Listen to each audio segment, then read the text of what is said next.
I'd like to call to order the Youth and Recreation Committee, Tuesday, June 24th, at 6 p.m. Please note that all aldermen are present. I'll make a motion to approve the minutes from our previous committee meeting on Tuesday, June 10th. Any second? Second. Thank you, Brennan. Okay, so for unfinished business, I know the mayor and Chris went to visit the park in Tonawanda. Yes. So I didn't know if you all had an update on that. Someone wanted to share? Absolutely. It was Chris and John and Chris and John. Oh, sorry.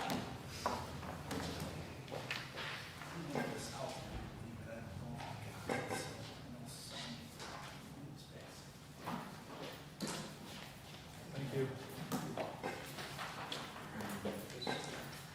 So I guess speaker 6. As long as the air conditioning works. Works over here really well.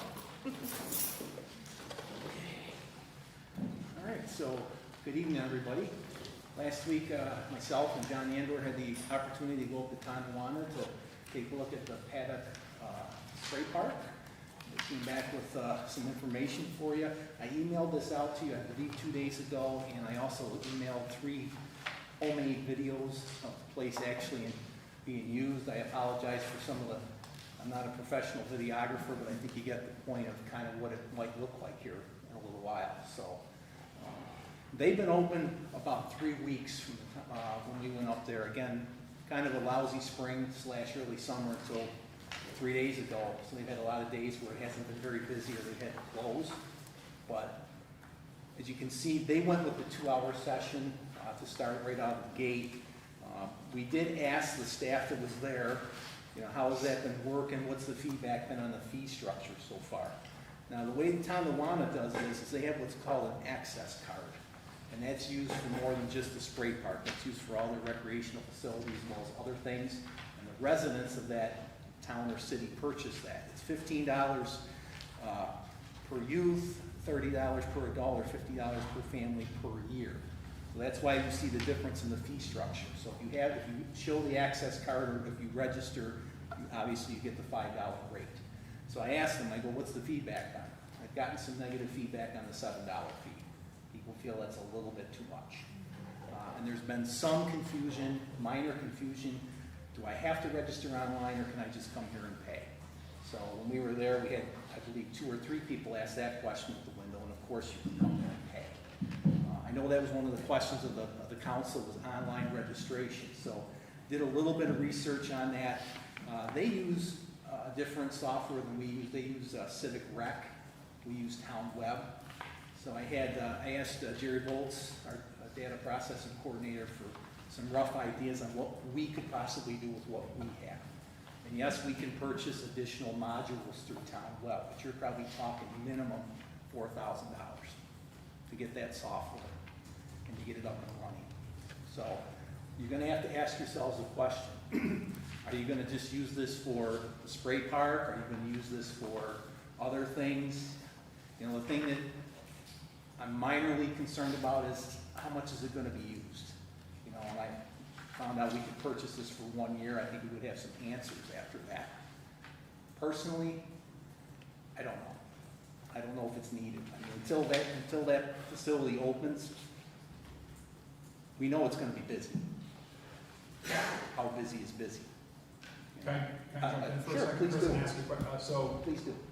what about alternative uses for an online reservation module, whether it's for ice time or other, you know, whether it's senior center time? I mean, are there other uses that you might be able to put an online reservation system? Yes, there are. Just kind of what you said. We could look into that for park reservations, possibly ice time, possibly some use of the John Ash Center. But, you know, that's one of the questions I have. Because it wouldn't just be only splash park reservation. We could use that module to try some other alternatives as well. Yes, we could. So, I don't know how the council feels about that. The feedback up there was not overwhelmingly great on that, but again, it's new. And if you've read this, or if you have a chance to read this, please read like the first paragraph. You gotta bear with us, this is our first season. And that's exactly what I'm gonna be telling folks here.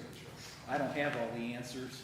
I'm not gonna have all the answers after week one. I'm not gonna have them after month one. I'm probably not gonna have them after year one.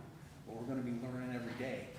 So I just wanted to give the council some information that you've asked about the spray park. Does anybody have any other general questions, concerns? Yes. I have one question. So was the negative feedback based on just the reservation system or the time blocks? Like what, I know the fee. You said. There really was no negative feedback on the times. There Okay. was just some confusion, do I have to register online? Mhm. And then the $7 thing was really a point of contention from several people there that day. I mean, I went up and asked some people, and we talked with the staff up there, so. Okay. But Anybody else have any questions? One other thought, Chris, just because it is new for them, it may be, and I know you probably have the information, the other community that has a similar park like this that was in Michigan, they've been in operation now for a number of summers. It may be beneficial to reach out to them, and I know that's the direction they went initially. What type of hiccups have they gone through, lessons learned? Are they still using the online reservation system? Just to, you got somebody who's just kicking off in some, another facility that's been running it for a while, and maybe they could give some insight too.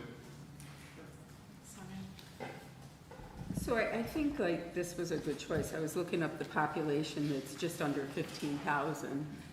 Granted, they're in the Buffalo area, but also we're in an area where it doesn't have anything similar. So I think that while they have a larger potential drawing area, that is the same, but in a different way, if you will, because I think if anything like this was available, I mean, I certainly would have driven 20 miles versus going to Erie or something and going there. So I still do like the idea. I think $7 is too much. I think I'm comfortable with a $5 fee. And I had some other thoughts too, and that was that, we might go to some of the service agencies and, see if they wanted to buy blocks or something where then they could provide it to families or individuals if they wanted to at a rate, a kind of about, you know what I mean? So, because we want to make sure that everybody has access to it. But I think this was a good comparable place and something that's just starting out too, so comparable size in terms of it. So I appreciate your going out and doing it, but I do also agree that if, after you've learned something like, what may have worked, what didn't work, so. Thank you for doing this. I'm glad you were able to go to somewhere that was local to see what they offered. The $5 fee, I could go with that. If it was lower, I'd be even better with that. I think $7 is a bit too much, especially just for this region. I think that's just a little bit too much. I do remember looking this over, and I remember seeing they had a 1 hour, 2 hour block for, I think it was people with disabilities. And I like that idea. I think that's a great idea. If you can have that with kids under a certain age, if we can incorporate something like that. Having a 2 hour block, I think is a good time frame. I remember, when I was younger going to pools, 2 3 hour blocks were pretty much what it was, and that way the lifeguards can come down, take their breaks and so forth. Plus get the kids out of the pool, because they'll just stay in there and just keep going and going. Someone needs to tell them to stop. But other than that, coming up with some type of packet for families, I think that would be a great idea. And just keep it simple. I agree. It is year one. We are going to have some lessons learned. I do like the idea of doing some type of access card. Year one, we don't have to. It's something we can always revisit. But I do like John's idea. If there's another way of incorporating it, whether it be with hockey and swimming pool, maybe franchise pool, other facilities around, the senior citizens building, I think it would be great to incorporate that card and make that card more useful. Maybe that card can work towards other things that the city offers too, you know, so. But again, that's down the road, and that's something that, you know, we can revisit surely. But, yeah, right now, get the pool open, get some standard hours that everyone will agree to and hopefully be willing to pay for. You know, the marketing strategy's already kind of been designed. It's gonna, in certain ways, mimic the ice rink, but in certain ways, not mimic the ice rink. So I've got a plan, I've got a target area that I wanna use, and I really feel this facility will be used quite a bit by the schools next spring, you know, for their school, year-end school parties and whatever. I think we're gonna get tremendous amount of business from that, and we're really looking forward to that, so. As a comparable, what is it for ice and skate rental? What are we charging now? $6. Right, so, I mean, So that's right around. it's right around that ballpark, right? Right. The only difference there is not everybody has to rent skates. Sure. But there's other things we can do. We can do book passes. We've done that for the ice rink. We can come up with a special family package. There's different things that we can do to make it affordable, because that's what we. Okay, so the next on unfinished business was the franchise park proposal and funding. I don't know if we've had any like updates. I know, which we'll talk about the sound thing that's later on, but any updates on what, if we can move forward with any items on that? I think now that the spending freeze is off, that we can get busy on things. Okay. So, Yes. Separate, right? it was 50,000. Okay, yeah. So I think we're just looking for some more shade structures. You can help me looking at the, some kind of entranceway kind of on Union Street. And then we'll address the trees kind of separate, because that's kind of over here. But kind of putting in a timeline so we don't get to the end of the season again and we're still here, so. Yeah, I think in the proposal, there was a lot of little things, I'm gonna say little, but things that can be done in-house that can be upgraded, like the court, needed some, I don't know the technical terms, milling and flattening and evening out, whatever. Replacing the nets and like refreshing the backboards, even just that little piece, I think can be done in-house and would do wonders for just the space right there. Just kind of putting some love and care into the area. And then, I mean, I know you have the water fountain on there later on, but, and I know, you know, with the signage, we need to have the signage up there, but I know that that's a consistency thing throughout all the parks, right? We want to make sure we have the same signage through all the parks, so that might be a longer process, but is there something that we could get up there now for the season, something temporary, because the residents around there and the park owners there have been asking for that. So I don't know if there's something temporary we can put into place as far as addressing park rules, besides the music. So, yeah, I don't know. What do you need from me? Mayor, do we have park rules posted in all of our parks? We have some signage in there that we're not, I thought we were gonna work together on some actual, what we wanted in the park rules. Yeah, the council was gonna come back with some suggestions on that, which you actually. Well, I know with the proposal, we sent some Yeah. images with it. Okay, but last time we spoke, now, Sonia said about QR codes, so that's gonna have to be looked at and, okay, where is it gonna direct people to? Is it gonna direct them to our website? Where is it gonna direct them to? So that's what we gotta So I get think- IT on that, so. Yeah, I think that is a question and what we want the QR code to do. I mean, we might want it, if we have the rules up, just to simply provide information about the other parks. So it kind of, you know, however we want to link it. I mean, I just think that a QR code is a simple way to give information.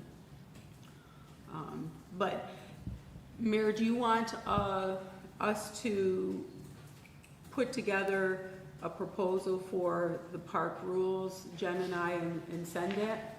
We've got one that's it's not bad at all, it's over at Forness. And if you get a chance, take over there and take a look at that, or I'll have Chris take a picture of it and send it to you. And there's a lot of things on there. We have to cite, the city rules and stuff like that, so that might be something that we can get generated. But in a quick fix, there is signs, a lot of them are worn out. We can get them replaced, at the county. And we might want to do that until we get all our ducks in a row on how we want to do the QR codes and all that stuff, so. But we'll get some signage back up on at least the rules where the parks close at 10 p.m. and that, so. Yeah, I think that would be good. I think that would be good. Again, just kind of putting, refreshing those little things and until we get everything situated. I'm just trying to look for a timetable in that. And along that same line, Franchot, but I know it's bigger than Franchot is, we didn't get, last I knew, any response to having bathrooms, and we did talk about wanting to make sure the bathrooms are open. And there was reluctance to open the one at Franchot because it's in the building and there's other stuff there. I think is it on tonight for the bid for the porta johns? Is that on tonight? Did we get that on? No. Okay, we did get bids for, we can talk about that, but I'll email everybody that. Okay. And get your, what you want to do there. We can move on to it. I thought it was on for tonight. I guess with that, then, if we move down to the new referrals for consider, yes. Go ahead. Jeremy. Bill, isn't there a sign over at Lincoln Park that says the park's closed at 10 p.m.? Yes. And there's no cannabis use. So I'm just asking because like the signs clearly don't work. The other night at 11:30 when I threw there was about a dozen people sitting in there. So hang all the signs you want, but how do you fix the enforcement problem to then have that? There was toilets at Franchot Park for an event. Not saying that it had anything to do with their event, but then subsequent to that event, we picked up needles out of those porta johns. So are the signs going to say, please don't use heroin? I mean, without enforcement, the sign does absolutely Well, nothing. we usually have enforcement. I don't know why the police department didn't act on that. I didn't, but just to be clear, I did not say that that drug use wasn't from that event. I'm just saying I found needles in You there. said that Lincoln. Okay, I'm sorry. Yeah, I'm not sure. They're usually pretty good about that, enforcing that. I'd have to check on why that wasn't enforced that night, so.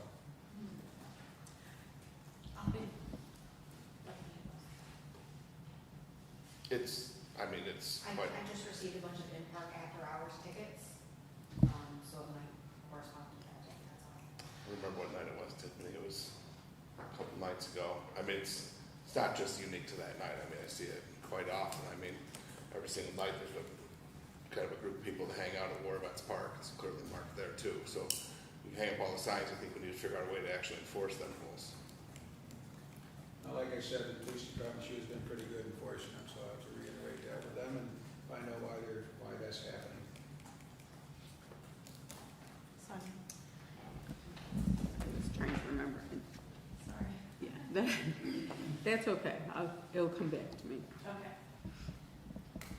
So, yeah, I think, as far as the proposal itself, just, see if we can refresh, put something temporary up there until we can get on the other ones. If Chris can send a picture of the one at Franchot, that would be great, Forness, just to get an idea of what's on that one, that would be great. And then, maybe, I'm happy to meet,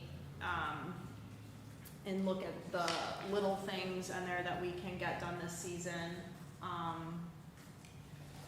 Seriously, if we can just get something back, get the basketball nets up on the hoops and kind of that replaced, I think there are really minimal things. Oh, well, I know what I was gonna say. We had talked about the lights, and I think when we talk about Franchot, I love Franchot Park, but I also hear a lot of concern about drug activity and stuff, and we had talked about there's already light poles there.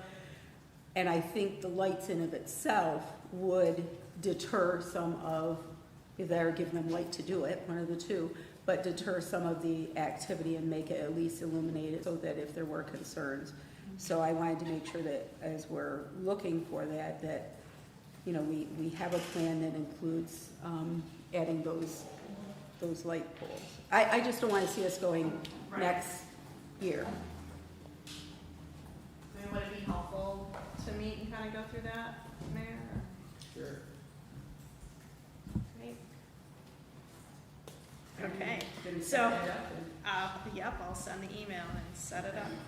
Works All for me. right, what's that? That works for me. Okay. So new referrals for consideration, I think, did you put the water fountain on there? I did, but I do like water fountains and because I know Brad was looking to, and I agree, it needs to be uniform. You know, some of the stuff is way old. And Brad was looking to purchase, equipment and then have it consistent, you know, but we're in 90-degree weather and it's in June and we only have so many months. So I'm just, I think, looking to see where are we at with that. We talked about Franchot replacing it. There is the water fountain up at the dog park in Oak Hill Park. I'm not sure which others. So again, we're in June and looking to see where we're at with that. What I would suggest is, let's bring forward a resolution to replace broken water fountains, especially the ones that have dog fountains. You know, and then that gives the mayor the ability, authorization to go out and hopefully purchase new ones. I thought Brad said they'd been They purchased. already been Yeah. purchased? You're on, are they still on back order? Last I knew, yeah. There's no dog fountain there. I could have sworn it was. I know Brad had said that he was getting the two, but the goal was to get them all uniformed, so I don't know what his plan of action is, but that was something that we had Yes, talked to about. buy a couple of them, yeah. As a plan.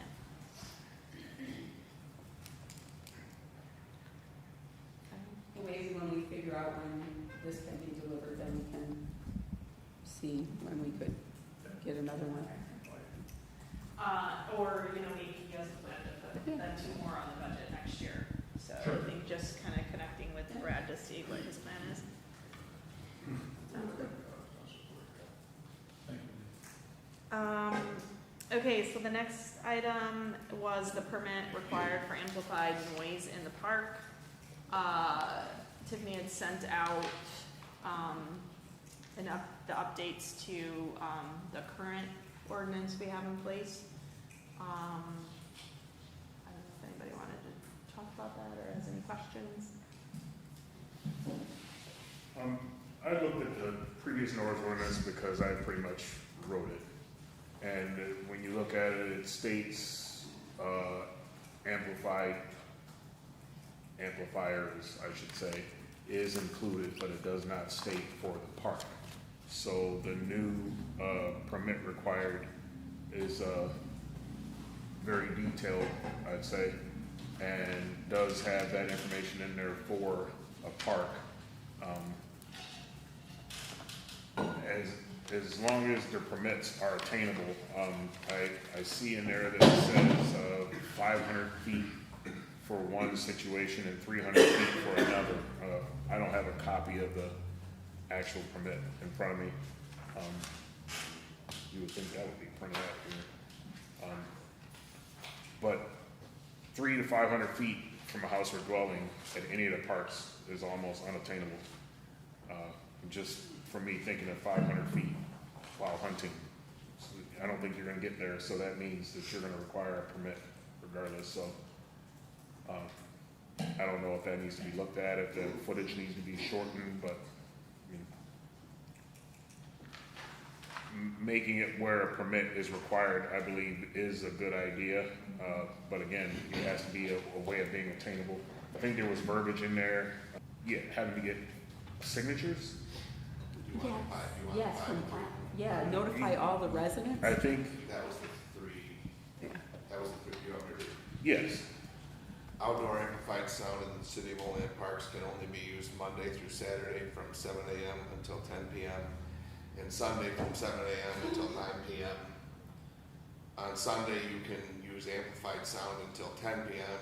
if the location is not within 500 feet of any residential building.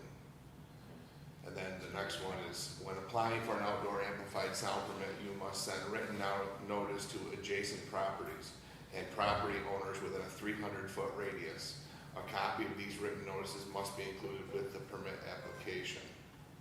And then it's 15 days, that's your distance and times you asked. That's only on Sunday.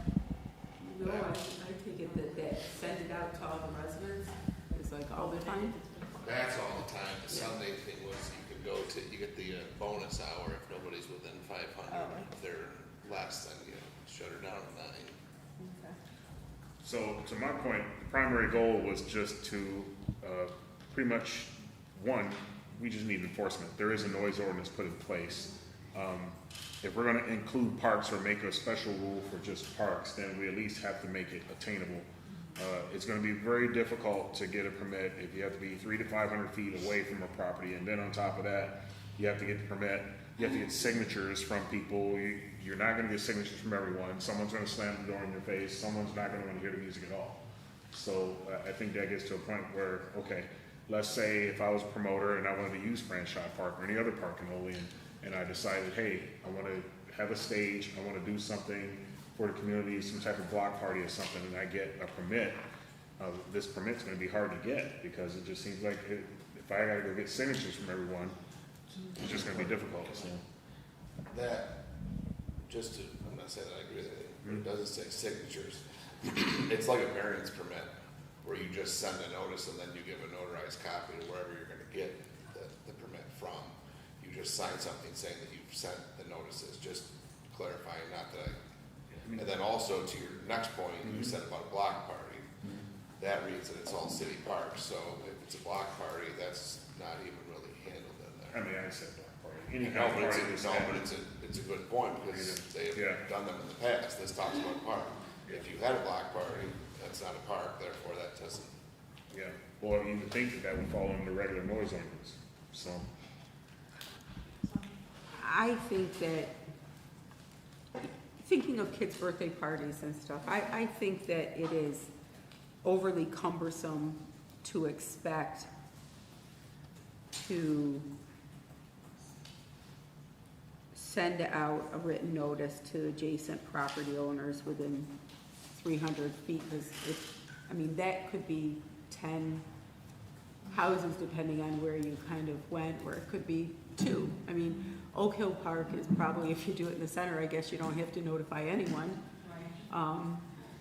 But that would probably be the only park. So not signatures, but still sending out, I mean, I think it's a little cumbersome, but. Can it just say like, just have the extra piece about in the parks, a permit is required without all the extra feet? Here, my opinion, since I've been on the council, when I came forward with a PL or an idea or a thought, I tried to think out everything, put it on paper, and then I came to the city with it. I presented it to the department heads, I went over it, and then presented it to the council, and that way a lot of this was already streamlined. This goes for this franchise proposal, the water fountains, the amplified noise, and probably what's coming up for Oak Hill trees. I think we need to write down our ideas, write down our thoughts, present everything to how we want it.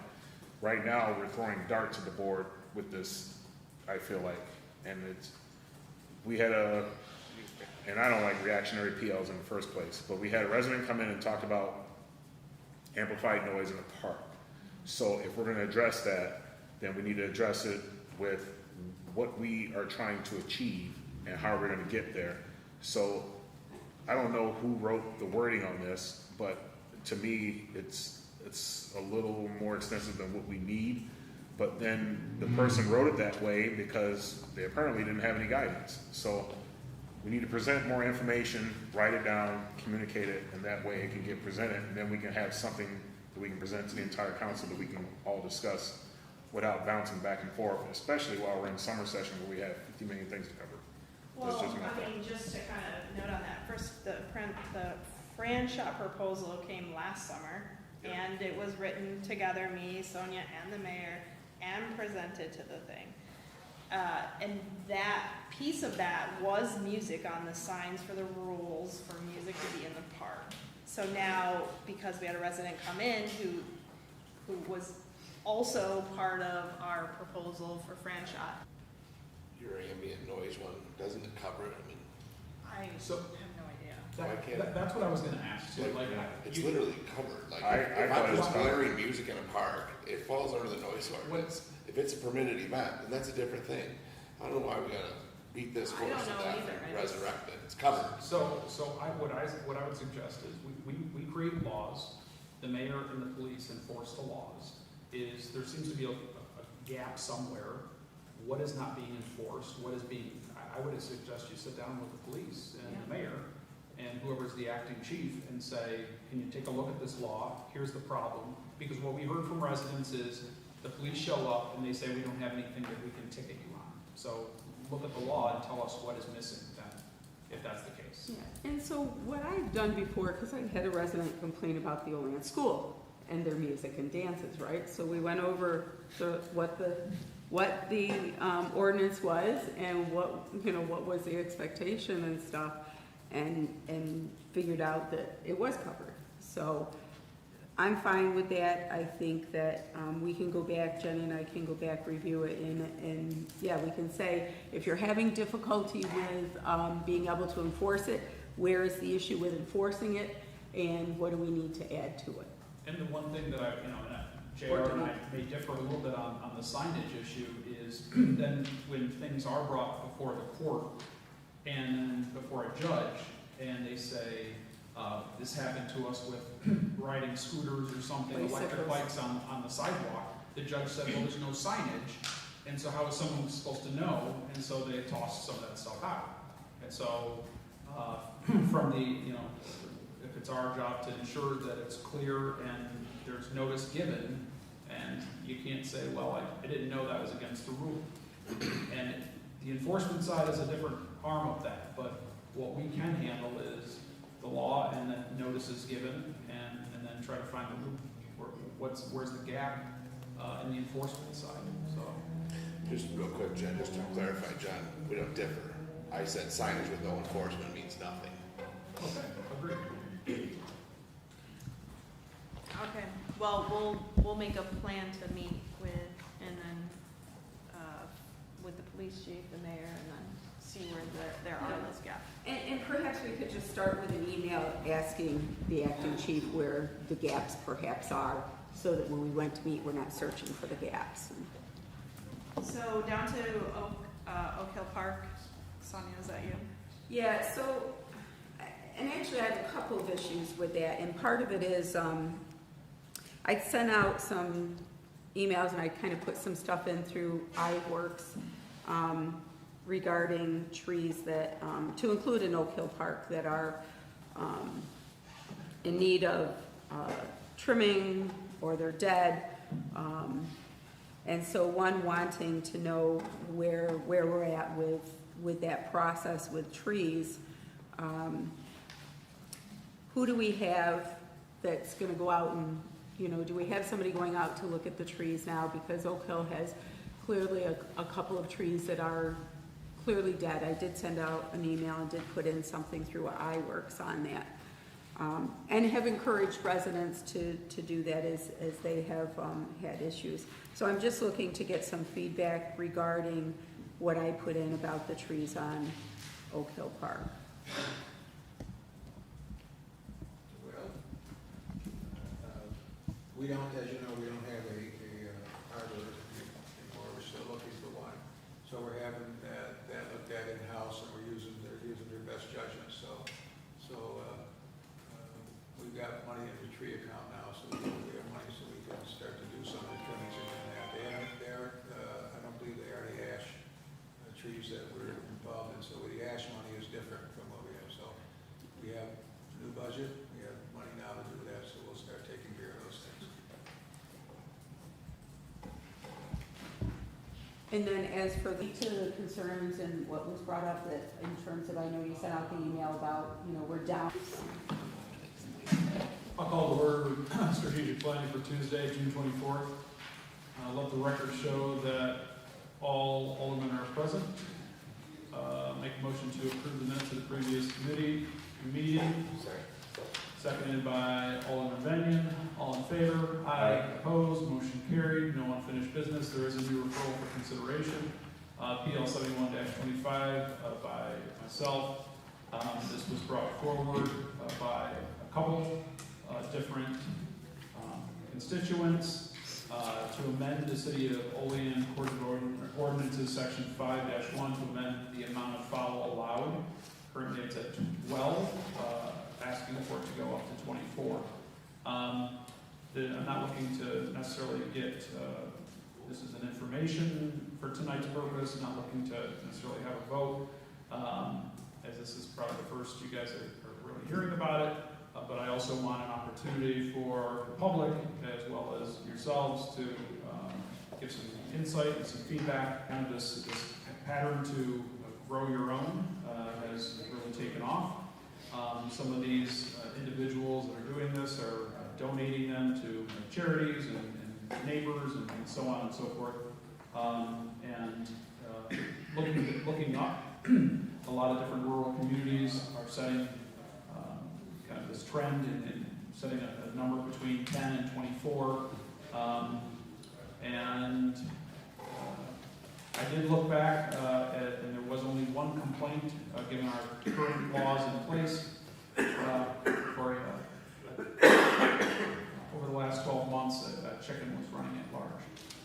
So I thought I would bring this forward on behalf of the constituents. And, again, look for your feedback, thoughts, suggestions, interest, and so forth. Alderman Robinson. Thank you. To me, this was so absurd to have the mayor over there coughing. This entire PL needs to be, this entire Chapter 5 animals needs to be rewritten. I can't wait till we get a discussion about it. If we need to bring it up as a separate PL or separate, then maybe we should. Going up to 24 is absurd in my head. 12 is plenty, considering the cost of anything. I mean, cost of beef, cost of pork, cost of milk. I mean, we can go on and on. That doesn't mean I need to start housing every farm animal. And then on here, in this same ordinance, it says we're allowed to have horses. So if we don't want to start seeing people pop up with horses, our ordinance doesn't stop it. So we need to look at that. And then there's enforcements in here that need to be taken care of that we're not even following. So I'm going to be a no. I was a reluctant yes when that was brought forward the first time around. That was my first vote when I came on the council, and I didn't know that I probably should have just abstained and left it alone. But say We can have cows. Horses. You can have right now. You can have dogs, cats, rabbit, fowl, and horses in the city of Olean. For the street farm. So if anybody can get a horse before we get this rewritten, Tiffany, we can put that on if you want for the next one. I'll have it rewritten by the next committee meeting.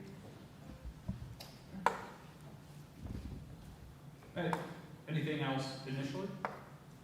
I'm in agreement. I think that 24 is too much. I think 12 is probably sufficient for a city or a town to have. And part of that is, I don't know, some people do better jobs of containing their animals than others. Unfortunately, I see every day where people don't, so I'm not so fond of adding to, and the price of eggs is coming down, so.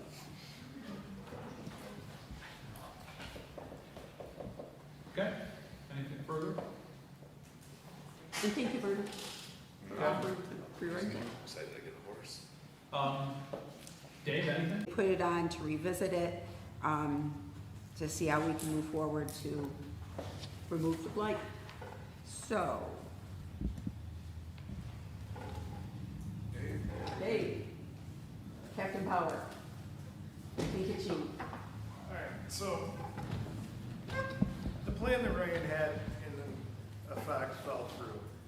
We had a contractor come over and look at that. He said, there's absolutely no way I'm touching that house. No way. He says it's too unstable for him to do anything. He says, once you start pulling on that, he has no idea where it's going. So that fell through. There's some ownership issues because they all went to the county, or they went to the county tax auction. County doesn't record deeds, so they're in limbo of where that property ownership is. So there's ownership problems because the county went through the foreclosure. So they sort of kind of have it, but they don't actually record the deed as ownership. So we're exploring different options.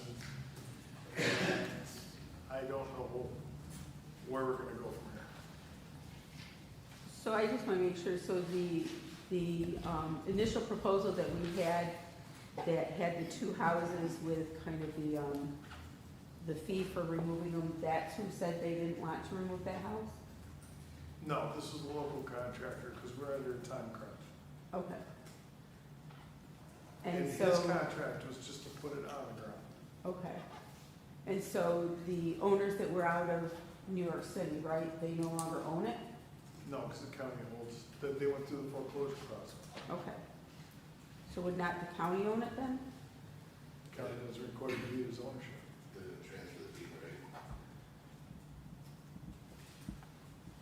The transfer, repeat that? Bridget, maybe you can help here, but I think when they changed the laws on the proceeds of foreclosed properties, it used to be that when a house sold, let's say 10,000 was owed against it, sold for 100, everybody's made whole, county keeps 90, just as stupid numbers, right? They changed that law to now if 10 is owed, the 90 goes back to the previous owner. Profit goes back to the previous owner. So am I right so far, right, Bridget? So it's not really incentivized to then transfer the deed and then you're stuck with the property. So if it doesn't sell or it doesn't meet the reserve for whatever, so that's why a lot of times the reserve is what's owed against it. You'd have to verify all this stuff, that's my understanding. So there's not really incentivized to transfer the deed to then be stuck with 316 Laurel Avenue that then we'd be knocking on the county's door saying, now you get to knock it down. So it's kind of a way to avoid this problem. And the county also has to go through another auction process.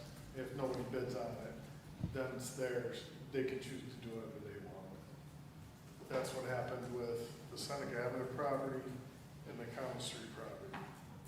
And they will be demoing those houses sometime soon. They just awarded the contract, so it's a matter of giving the contractor moving on. So when is the next county auction to see if anyone buys the house that nobody wants to drop because it's unstable? Based on last year's 6 months. Because the county auction last year was in May or June, and the secondary auction was in January. We just did an online one, the county just did an online auction, so I'm not sure if that's gonna push this, That's this year's 24 auction. So Okay. that was the most recent. And then also they're going back to in-persons, correct? Yes. This was the last online. So in the process of while we're waiting, just for sake of clarification, if the property's not fenced off or anything, is it? It's just boarded not to enter. Correct. So if the contractor did not feel safe knocking it just to the ground, with the wind that we've been having and things weird happening, I mean, we didn't have a forecast for the tornado that we had in Great Valley, and it happened.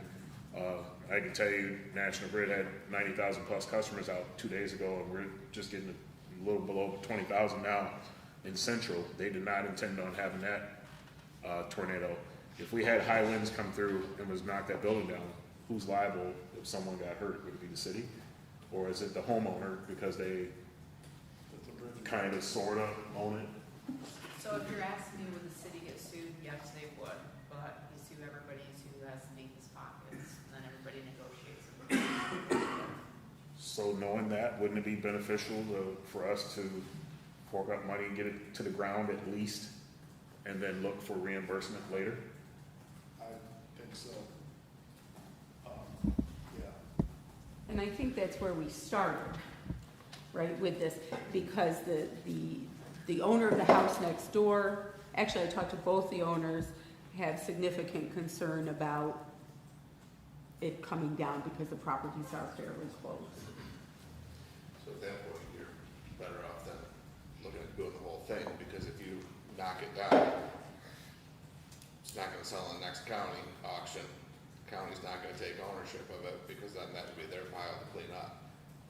So then you're just gonna pile sitting there wondering who's gonna clean it up, and ultimately it'll be us. So you're saying take it back to just filling it in, putting grass seed and making it just a lot of land to sell? Just give you an idea of how that might play out. If you knock it down, it's not gonna sell, so it's gonna be your. Because then there'll be a pile of debris. I think if you're Can gonna we- do it for the Laurel Avenue one, you should probably consider the North 10th Street one also. That's probably a more unstable building, and it's 2 feet from an adjacent property, whereas the Laurel Avenue one, there's more space between the next adjacent structure. And that was the one that was presented with this last time, right? Yeah. So it was, if I remember correctly, 80,000 to drop both. That was the low end. I think it was 127 for the high, so there's $40,000. And that's why they're still staying. And that one on 10th Street is gonna be way more difficult to tear down, because it's literally this far from the house next door, and it's concrete block, and it's bowing towards the neighbor's house. So I know that one isn't on for discussion, but perhaps we can revisit that one too, because who owns that one? County. Well, it's In the limbo. same boat? Yep. Oh, I feel like we just keep going round and round with this. I'd like to put in a PO to figure out how to drop those houses. I mean, I think that we have safety issues that just keep coming up, and That's above contingency. Mhm. That amount that they're talking is above contingency. it, You yeah, guys want to spend $120,000 to tear down 2 houses? Yeah, that's the problem. yeah. I want to see all the land stage to sign on for this one. You know what my answer is right now? Well, I mean, I'm fine with leaving the 2 houses up, as long as I make sure I get out to the public that the city's gonna be liable if someone gets hurt from 2 houses because we're holding out on $107,000 for 2 houses that we know are unstable because we have 2 crappy owners that don't wanna take responsibility for their property. So, with that, I mean, we can put it back on. It's up to you if you wanna bring a PO. So, go ahead. Go ahead. It's not just that. Eric, or Dave, let's just say in the next 5 years, houses that you have, blight issues, how many of them could you say potentially could become unstable if they're left in their current condition? Right now, Just a number. 20. My problem is not, in fact, I'm taking 2 houses down for $120,000. You have potential 20 more. And once you open that door, then 20 are gonna sit there, and you're gonna be sitting in the same boat. Now it's a lot more than 120,000. I empathize with your statement about the liability. I do. It's gonna be an expensive trend to set. We can look at it from the other side. So knowing that we have 20 other potential houses, apparently they can't be passing codes, any inspection, they can't be. If they're potentially that bad, so that means that they have to have violations, they have to have something, they have to be forced to fix these properties and bring the upkeep back up to a safe standard. So, question is then, is that happening? You gotta remember, codes is the minimum standard. Yes. Aesthetics is not codes. The minimum standard Did you say aesthetics? No, is not yeah, code. So, aesthetics. is so fine. yes, but when we're talking about blight, we're not talking about aesthetics, we're talking also about safety issues and violations. Foundation, That's more caving. what I'm concerned about. I mean, I know that we had one house in that bank owned, and that was about aesthetics, quite honestly, and they fixed it. But when we're talking about safety issues, I think that's what we want to make sure, that the violations are going out there and the enforcement's going out there, to bring things up to, as you said, basic code. And if it isn't, then that was, I think, what we were hoping to do when we made the changes, to be able to have those violations brought forward with the idea that these landowners would get tired of paying violation after violation and fix or remediate the issues. That was captured through the rental inspections. That's why I've said, since I've sat here and we've talked about rental inspections, that is a in-the-moment safety assessment. And I've said repeatedly that owner-occupieds are not subject to it. Therefore, you don't know how many of those houses that he's discussing are actually just single-family homes owner-occupied. So there's really no way to know through any inspection process that it's to that point. So if we're looking at gaps and we're doing a gaps analysis, then let's, if you could let us know how many of those are single-family dwellings versus ones that are rentals, that might help us to see where we have gaps and maybe we need to reassess.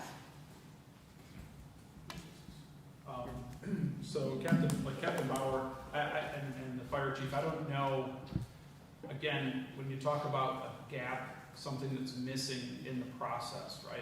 How does it get from, how do we hold homeowners accountable, right, to allow their property to get in such a predicament? What's missing to go after them before all of a sudden they do just walk away from it and we're left holding the bag? That's the question that I guess we're all ultimately looking to try to answer. For example, one that comes to mind when JR's like, what's another property? How many properties are like this, just waiting? I walk past, I pulled it up, I walk past 306 Wayne Street every day. It has a hole in its roof. Like, how much longer, right, before that, before the hole spreads and now that caves in and then they walk away and now we got another, situation like that. What do we have in our tool chest that goes after and holds whoever owns that now accountable? And they gotta fix it, or else, I don't know what we can do. Olean, I don't know, whatever. Nothing currently, right? There's nothing, I mean, A whole lot. If If it's a landlord-tenant issue, the tenant will notify us there's a problem. We can get it fixed. If, say, John, your house has got a roof leak yeah, or a hole in the roof, yeah, you don't complain about it, right. there's not a whole lot we can do about that's, the problem was, the address you just gave is why I've lived next to 501 Front Street for 12 years.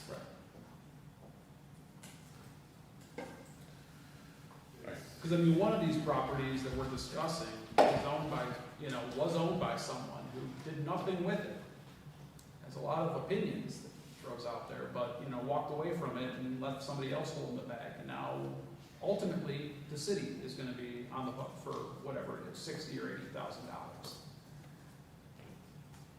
And a lot of it's a money issue too. If you get somebody who's 7 years old, doesn't have much income, how are they gonna repair their house?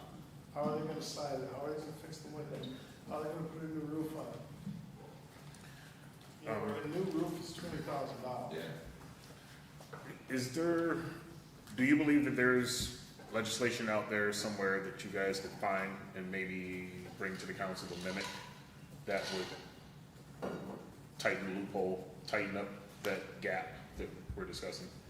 Do you think that there's a city or a township out there that has something written that kind of brings that I don't know, narrows it a little bit.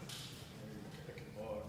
So, Tiffany, I'd like to put this back on for 2 weeks for the sake of time, so that we can revisit this and wait for Captain and Chief to hopefully come up with something that could, I don't know, maybe close the gap, and then the council will look at that. In the meantime, yeah.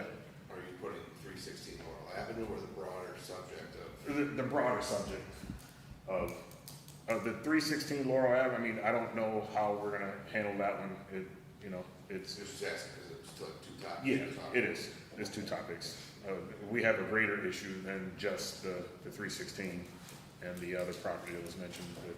It just needs to be addressed. And just sitting back and just saying, oh, well, we don't want to pay the money. I mean, we can't do that. But at the same time, we'd have to look at the taxpayers' money and say, hey, we don't want to waste their money on someone else's property because, again, you have people that just don't want to take responsibility for their properties. You guys, So I would be interested, if we say there's 20 additional properties, how many of those were rental versus single family? So I think that gives us information too. If 18 of them are rental, that was your best guess, but could you provide that to the council?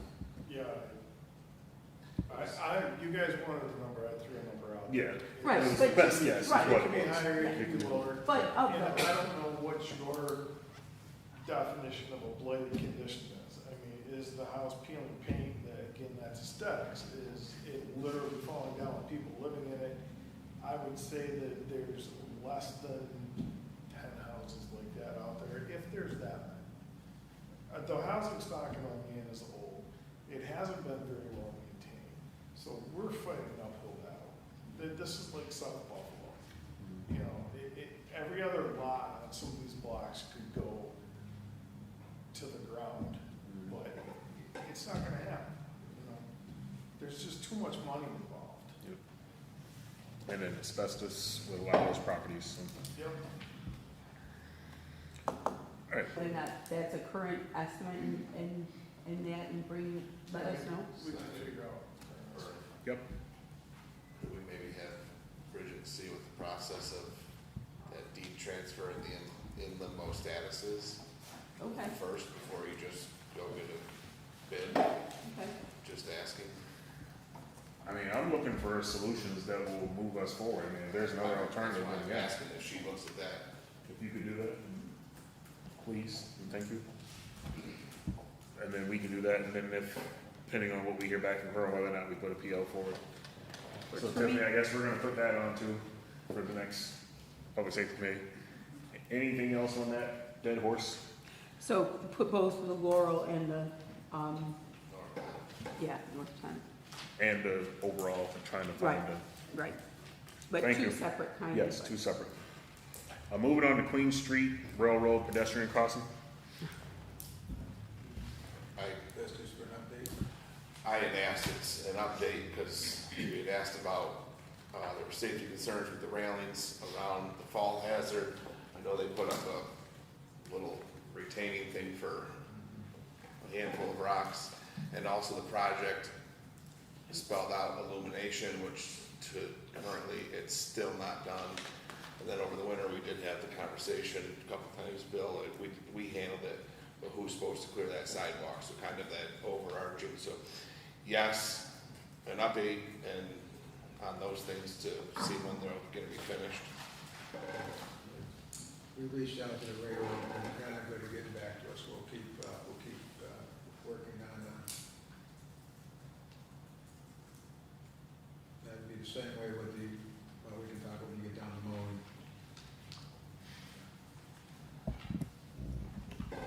So do we move forward and get a price on illuminating the tunnel? I mean, that was part of the project plan. Do we own it? No, but unfortunately, I found out that the DPW director at the time signed off on it, so it may be on us to put the lighting in, so. We're still working with the railroad, trying to get them to do it. And in fairness to that, I guess, Bill, I remember I had asked before that was even done, so I don't know how, once that, and not putting you in a spot, but once that was asked, how that was signed off to say that that was acceptable. brought that up last year.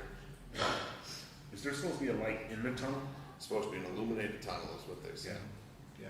Because I see there is a There's- street light there's a right street there, but yeah, that does not take care of the tunnel. on the Queen Street Yes. off the garden side you're talking. Yes, Yes, there is, but the tunnel itself is not illuminated, nor is that exit where you come out onto Seneca, where Bill and I had conversations about nobody was maintaining that ice, which is also the railroad's responsibility. so again, if someone was to fall, does that fall on the city or does that fall on the road? It's railroad, they're federally operated, so. But we get that all the time when we talk to them, they don't respond very well.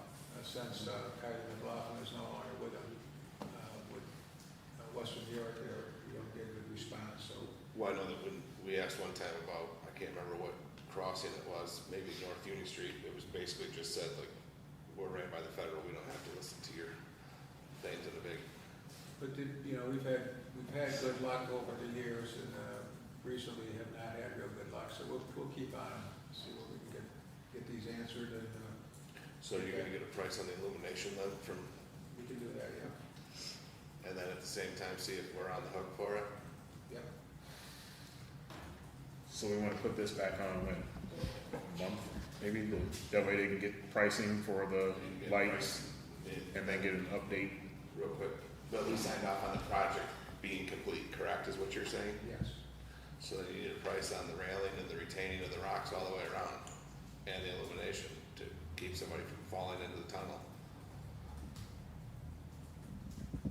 As people do still walk up and across there, despite whether or not they can or can't, fact is they do, so before somebody falls. So Tiffany, can we put this back on for a month? For update from the city on, Is a month good for that pricing, James? In fairness, should Yeah, ask. we ought to be able to get pricing in a month. Okay. Thanks. If I can ask, I think why don't you put it on for the first meeting in August? 12th of August. I'm good with that.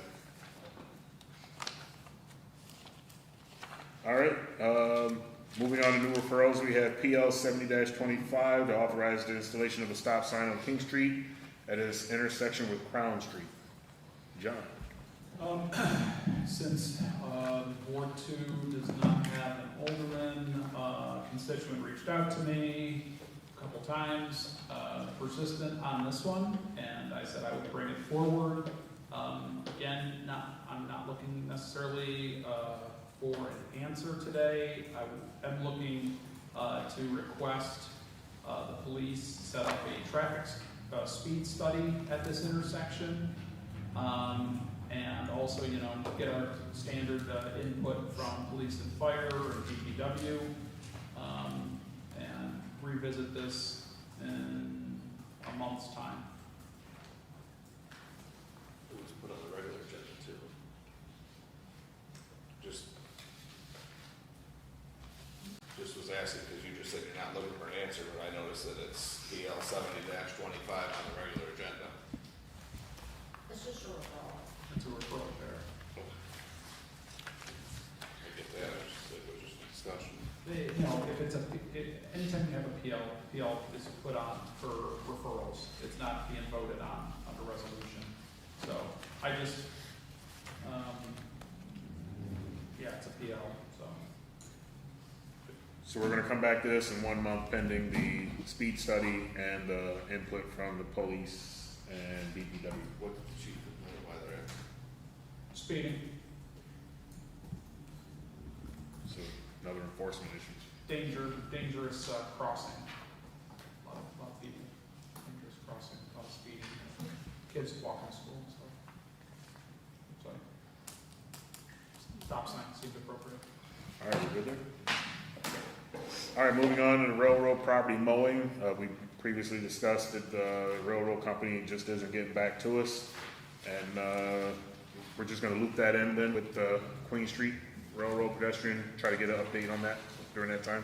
Sign, you got something? Well, I was just gonna say, when we're talking about the railroad, is that where specifically are you talking about that in terms of mowing? Because I think I brought this issue up. I got a constituent phone call. It's on Van Buren Avenue. It's between Wayne Street and Coleman Street. The grass is so high. I think I sent a picture of everybody. I'm not sure if I did or not. But the grass was so high, it's like 2 feet into the roadway. And I was talking to Sean Wing about it, and he said that you can contact the railroad, they never respond. You can't put you can't go ahead and get a contractor to mow it because you can't put a lien on their property because they don't pay taxes. It's a federal government's property. So what I'm asking is that one road that's probably 500 feet long it's a safety hazard down there. And if the city can go down there with a brush hog and cut 2 feet to get that grass off the road. Free every day. You were probably trained on. You're the only one retired. Weren't you trained on the threshold? I could teach the city a lot of stuff, but I don't agree with what they do. Why don't you but- give an ordinance on section 5 and allow goats, it'll take care of it. But anyways, Mr. Bauer, I'm sure you agree that last year we had a problem down on East Commerce Street where the grass was encroaching the road. That's East Common Street. It's also every Buffalo year, 12, right? Pine Street. that's what I yes. was gonna ask. Yeah. Well, Buffalo and 12 is, I think the neighbors started mowing it, but there's a section where it's railroad property, yeah, right at the point. right? Yes. So, Weird spot. do they also own across from Bethel Lutheran Church, right? Is that across from the county building there? Beth- Oh, No. yes. Who, do they own that? Who owns that? The Crow Group, and they did get a notice that it should get mowed this week. Okay. Yeah, that's over, I that's meant to well 2 send feet that out. high. I was like, who owns this? Okay. There's several of the railroad properties. I literally sent them a map last year, highlighted, and the guy wanted clarification of where these were. So this is what we're dealing with. All right, so we will get an update on that and, Should we get hurt anything from it? that's the one we put on for August 12th. Queen Street got put on for August 12th. Queen Street, yeah. Queen Street got put on for August 12th. Yeah. We'll talk about mowing on August 12th. Grass usually stops growing. So- But anyways, I just think it's a safety concern. It's been brought to my attention, so I'm bringing it to the Public Safety Committee. 2 cars can't pass down a picture of the road, and so it's like, I'm not asking the city to cut the entire subway for the railroad. What I'm asking the city to do is, it's a city street, it's not a paper street. Can't we have equipment, can't we go down there and cut the grass that's on the road? Director, do we have the capability of doing that? I mean, do we have the capability of mowing more lawn? Not every week, no. And I guess, do we have, authority to go mow that? I think I'd have to get some clarification on that. And they go in the hearts and minds, and you just go mow it. Go ahead, Jared. That way it doesn't stop the car. So I guess you want an update to find out if the railroad has been contacted. So I guess we can put this one on for 2 weeks so that we can get an update from the railroad company, please, on Van Buren. Maybe if you put an appeal for a new mower. He better not say no, huh? Yeah, you better not vote no on a new mower. Making a motion to adjourn, wait a second. Second. Second by McCall. All in favor? Aye. Opposed? Adjourn from public safety. Okay, I call to order the Finance Committee meeting for Tuesday, June 24th. Let the record show that all aldermen are present. Approval of the minutes from the previous committee meeting from Tuesday, June 10th. I'll make a motion. Do I have a second? Second. Second by Alderman Robinson. All in favor? Aye. Opposed? Okay. So under unfinished business, we have audit correction plan with the training plan and what funding needs. Mayor? Yes, where do you want to talk about this?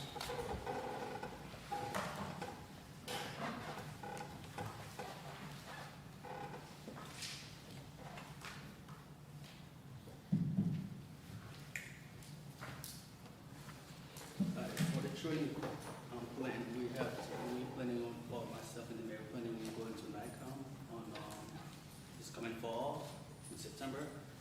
I think the price for that training is up around $1,000 for a week.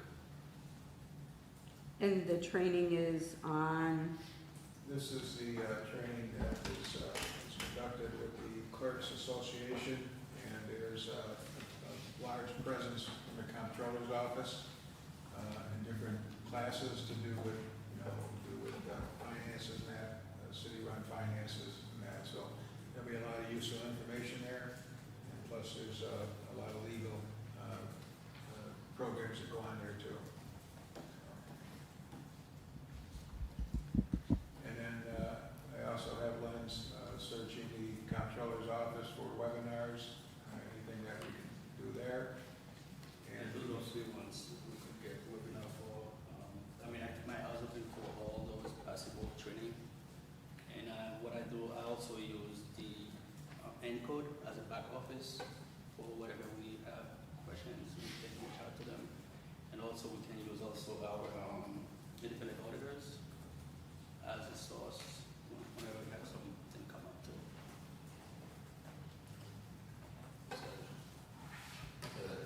Where's the funding come from, Bill, for anything over what's in his $200 or $300? My train of thought was the contingency. We have a big one in there. I don't know if that's gonna be okay with the council. You said he was going with the mayor, he thought the mayor was gonna treat. Mayor's got $32.50. If we can't, we hope to get it out of contingency. If we can't, we'll see where else we can get it from. The contingency because there's not a lot in the training budget for labs. But being the city auditor, one thing I believe we could do is maybe get a certain amount from each department and their training budgets to cover it, but I'd rather see it come out of contingency. so I do think that we identified this as an issue a while back, and then Len, your budget was slashed in terms of training to $300. So we do need to do that, and along with the same lines, with the audit and the corrective action and the training, comes Len's, perhaps for next meeting, you could give us an update on potential programs that you have found, so that we're not using, so that we have in essence a set of books and not just Excel spreadsheets. So, and I think this will give you some information too in September, but I don't know as we can wait till September to begin looking at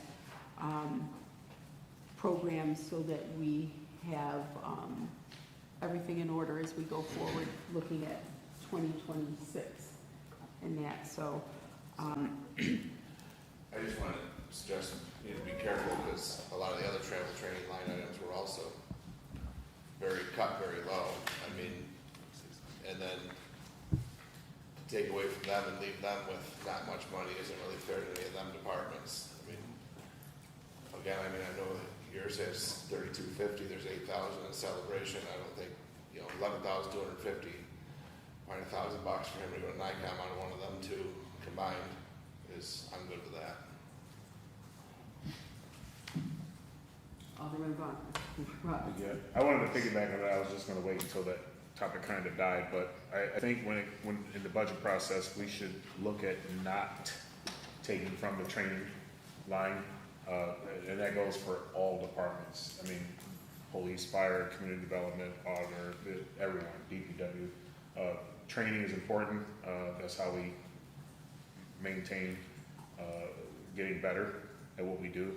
So, and I do appreciate where the cuts were made, but when it comes to the training line, I think we should be leery of that one. So just to pick up on what you said, to be careful of, what we're doing here, but we want to make sure that everyone. The journals that were needed and the updates were there, so I would agree, and I know that we're gonna talk about the savings here, but, I think we know that there needs to be training. I think, Mayor, if you come back to us and let us know where you're gonna take that out of, I think we're supportive of Len's getting training, and then in Len's, have you had the time to research or look into what other kind of similar cities and we had talked about briefly, do in terms of their set of books and their computer programs? Yes, I did reach out to Jamestown, and Salamanca. I was mainly focused on the budgeting software. Right. Budgeting software. Right. The one that I'm meeting with tomorrow. The one that I'm meeting with tomorrow. That one is also being used at Salamanca and Jamestown. Okay. So I'm gonna get the meeting with them tomorrow, and whatever we talk about, we'll probably have some presentation to the council Okay. after we're done. But I think that's something that we need sooner versus later too. John's writing? Just ignore him. Okay, well, we can do that. So we're supportive of it. We just need you guys to come back and I guess tell us where you're gonna take it out of. Does that sound like what we said? I'm fine with it. Just come with the PO. Okay. And you have made some recommendations, Alderman Bender. Yeah, if I'm making a PL that says it's coming out of one of that, it's coming out of one of that.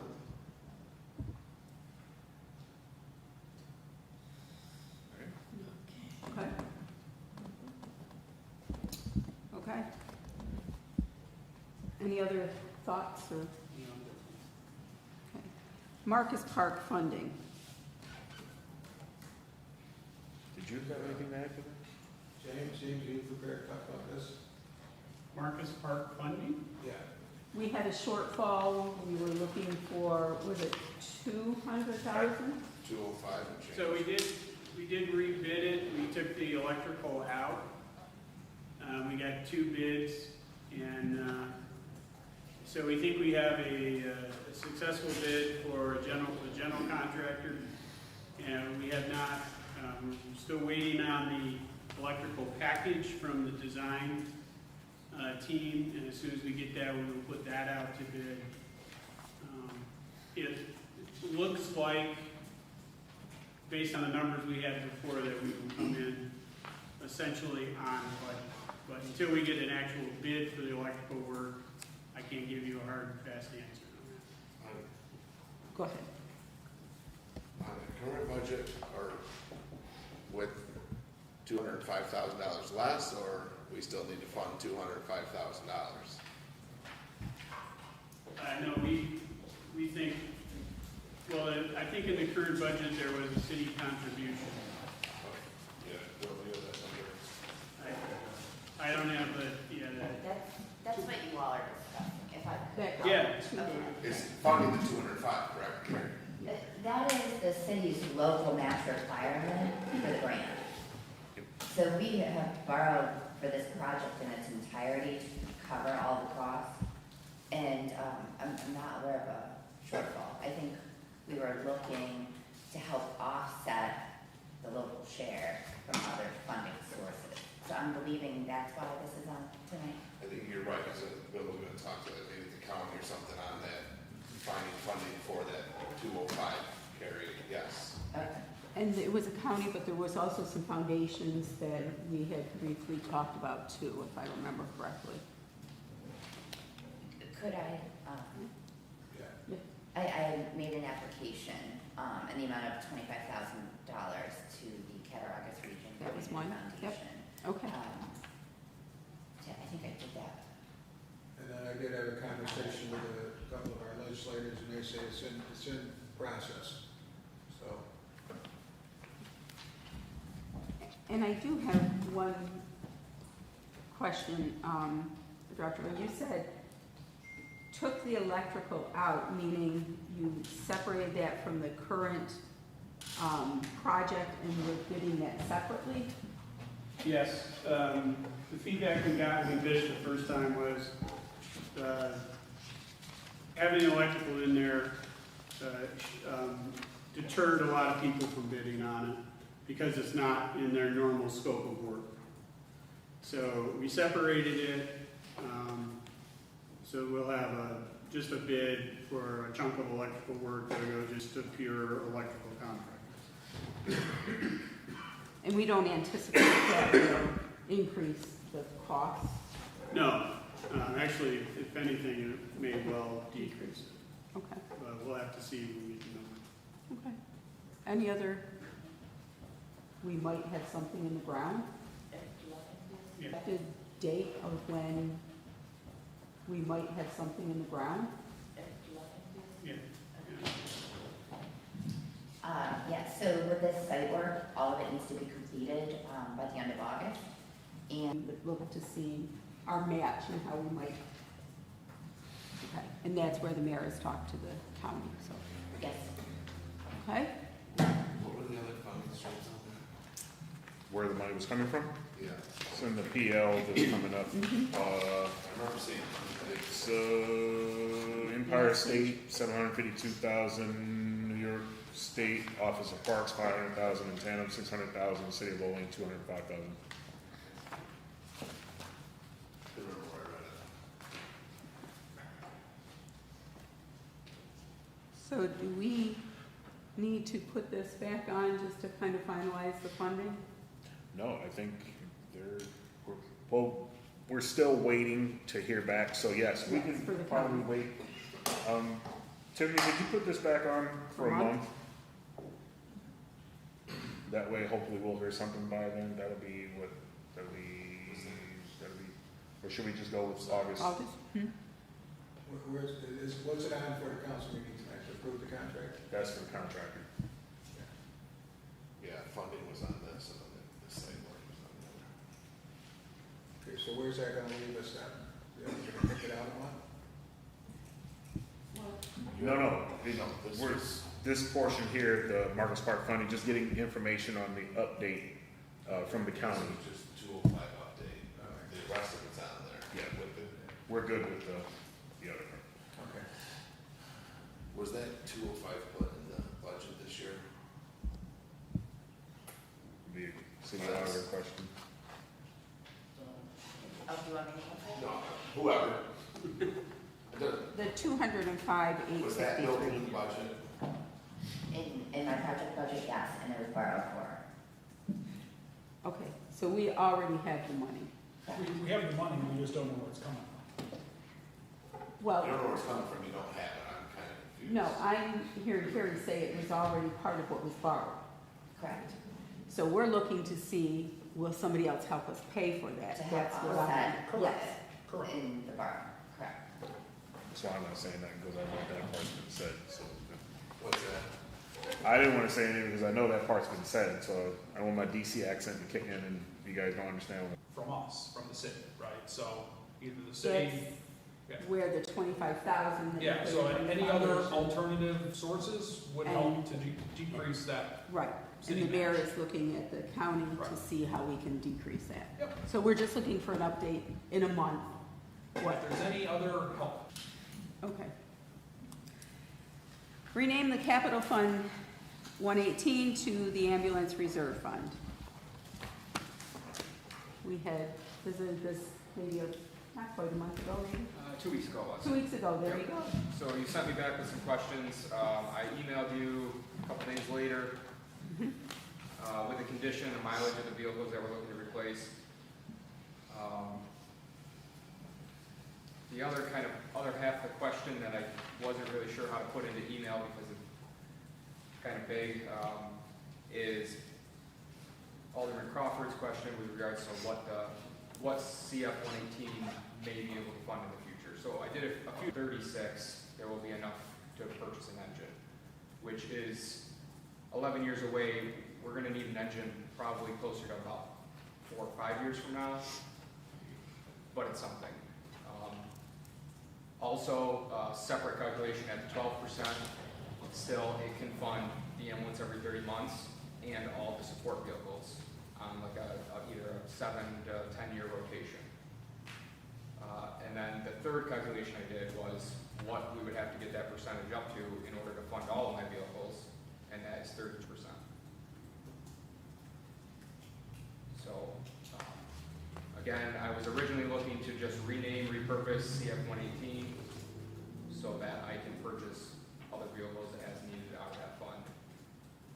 With the priority of the fund always being the ambulances, but if it starts to accrue extra funds and I need a different vehicle, then we'd use it for that. And you'd still need to come back to the council anyways, right, as your, My understanding is if it's a capital fund and it's purposed for purchases, I would not need to come to the council every time I need to purchase something. Alderman Rogers. Chief, I found your email, or I found an email with information that was provided for, from the fleet meeting, October 10, 24. It was a fire department report, and a lot of this information that you provided us was actually in that report, vehicle for vehicle, engine for engine. So with that, and then seeing the information that you provided for CF 118, with the current amount and then the forecasted amount over the next few years, I think we should go ahead and allow for those two vehicles to be replaced. We also received the pictures of the vehicles, and they are poor representation of the city, especially if these vehicles are being used to be sent out of town. I do question, though, if we need to replace, I know one is Captain Bauer's truck, FM1, that is the one with the pictures, the F-150 Ford, and then your vehicle, car 4, is a Chevy Tahoe. If we need to replace the Chevy Tahoe with something, I don't know if anything would be any more efficient, maybe a crew cab truck. I don't know if that's more efficient, but if that would give you more room, more, you know what I mean?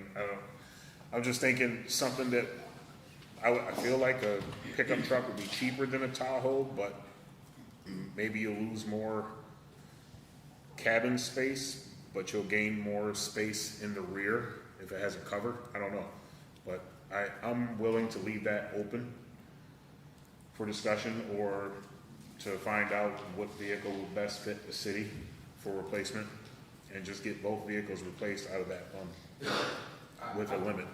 I was looking at an Acadia, actually, something still a little bit smaller than a Tahoe, just to save space in the stations. It still has plenty of space for all of my gear and medical equipment and everything else that I have in my vehicle. For Captain Bauer's truck, we were thinking about 3/4 ton, because it occasionally pulls trailers. Just so Down one and up in another. I also believe that there's two different ways that I can do state bid, mini bids through the vehicle portal. One is I give them a specific make and model that I want, and then they, all the bidders give me, their lowest bid, or I basically do it like generic, like this is what I'm looking for. I'm looking for a truck that's 4-wheel drive, and then it can be a GMC or a Chevy or whatever. So there's two different ways to do that as I dig into this process. Well, Chief, you already have a 350 car 445 that you state 2019 was used for training, technical rescue, fire investigation, and hazmat. I mean, do we need two? Oh, I'm sorry, that's a 450. Well, okay. This says 450 here, and this one says 350. It's 350. Okay. Sorry. And then, so would you need two 350s in your fleet, or would one suffice? And then, I mean, for training purposes, do we need the 350? The 350 was purchased with the main intent of being able to pull a foam trailer. So our foam trailer has 700 gallons of foam. It's a pretty heavy trailer, so that's the reasoning behind having that. That one's the red truck that you might see around town. It's got the cab on the back with a roll-out tray. It's got a lot of technical rescue stuff. There's an inflatable boat. There's hazmat equipment on there. There's wildland firefighting equipment on there. It carries a wide range of stuff. Captain Bauer's truck will be mostly used for code enforcement duties, while he does respond to a couple calls a week on average. It would be a backup, basically. So, for instance, when 445 is out for repairs and we need to take a trailer someplace, we have to go get a parks department pickup truck. So this would just give us a little resilience in having two pickup trucks, both able to tow trailers. And we use the open bed pickup truck, Captain Bowers, after fires, we load all of our dirty equipment in it, so we're not putting the dirty, carcinogen coated fire hoses and everything in the cabs of the engines to get them back to the fire station to clean it up. So I do think we've talked before about, is there a way to maximize the vehicles we have by some shared resources between departments? And so since you mentioned the parks, I mean, I guess that's what we're looking to see, how we can, because I think we've all talked that it seems like fleet-wise, we have a large fleet for the number of employees we have and stuff, and how do we perhaps be more, how can we share resources between departments to kind of manage some of that? And I guess we're kind of back at that place, and I guess I would take that, ask that go back to need to have something specific, be able to have that for you. So I would ask the aldermen that are on the fleets committee to bring that up and work to come up with a plan. Did you write that down, Dave? Yeah. Make sure I didn't forget nothing, right, Jen? What was that? Okay, so that doesn't answer though, the chief's question. I'm fine with the two vehicles, to put a cap limit on it. I mean, I like the idea of going down to the Arcadia, but what we're going down, we're gonna go up in the other, so I'm fine with that. I mean, he knows his department best. Naming the fund? I don't know. Okay, let's rename the fund. Resolution 2E? Okay. New referrals for consideration, spending freeze savings. And we did receive some information that you guys should have. Okay. Mayor? The spending freeze savings? Yeah. Len just provided you with some documents, so we'll go over them. I emailed you those documents yesterday, and I also do some copies. The savings of $202,824 entailed. So that one, when we built the budget, I think we put in the budget $1,82,000 in the budget, but that was a guesstimate when at the time in January, February when we did the budget. When it comes time to pay those bills, I think the interest rate went down a little bit, and also we had the capability of using grant fund instead of using the stated budgeted fund. So we use grant fund to lower the down payments instead of using budgeted fund. That's why we saved that $200,000. So prime example that at the airport we budgeted $101,000 to pay budgeted fund, but we were able to use grant fund that we get with the reimbursement from the FAA grant to pay down the bank. That's that. So I think my other thing is just really a comment. The central garage that we have talked about, the horrific shape it's in, and we managed to save $86,463 from a building that by all means doesn't seem to be particularly safe. Yeah, but I think we were on the spending freeze, so there's certain things they couldn't do. The financial freeze was on. It really was just kind of a statement as we've continued to talk about the central garage and the, whether it's even safe for our vehicles and stuff. And then my last question was regarding the employee benefits, the overage there, right? Because that was the overage of $179,000. Is that part of that we had not included that $700,000? Yes, your assumption was correct. It's because that we on the budget in that account of the buyouts were not included in the budget when we did it. So that's kind of that portion of the buyouts. Correct. Okay. Correct. Okay. I just want to make sure. Yeah, I think the last question was for the $87,000, how we can balance. Yes. Work with that.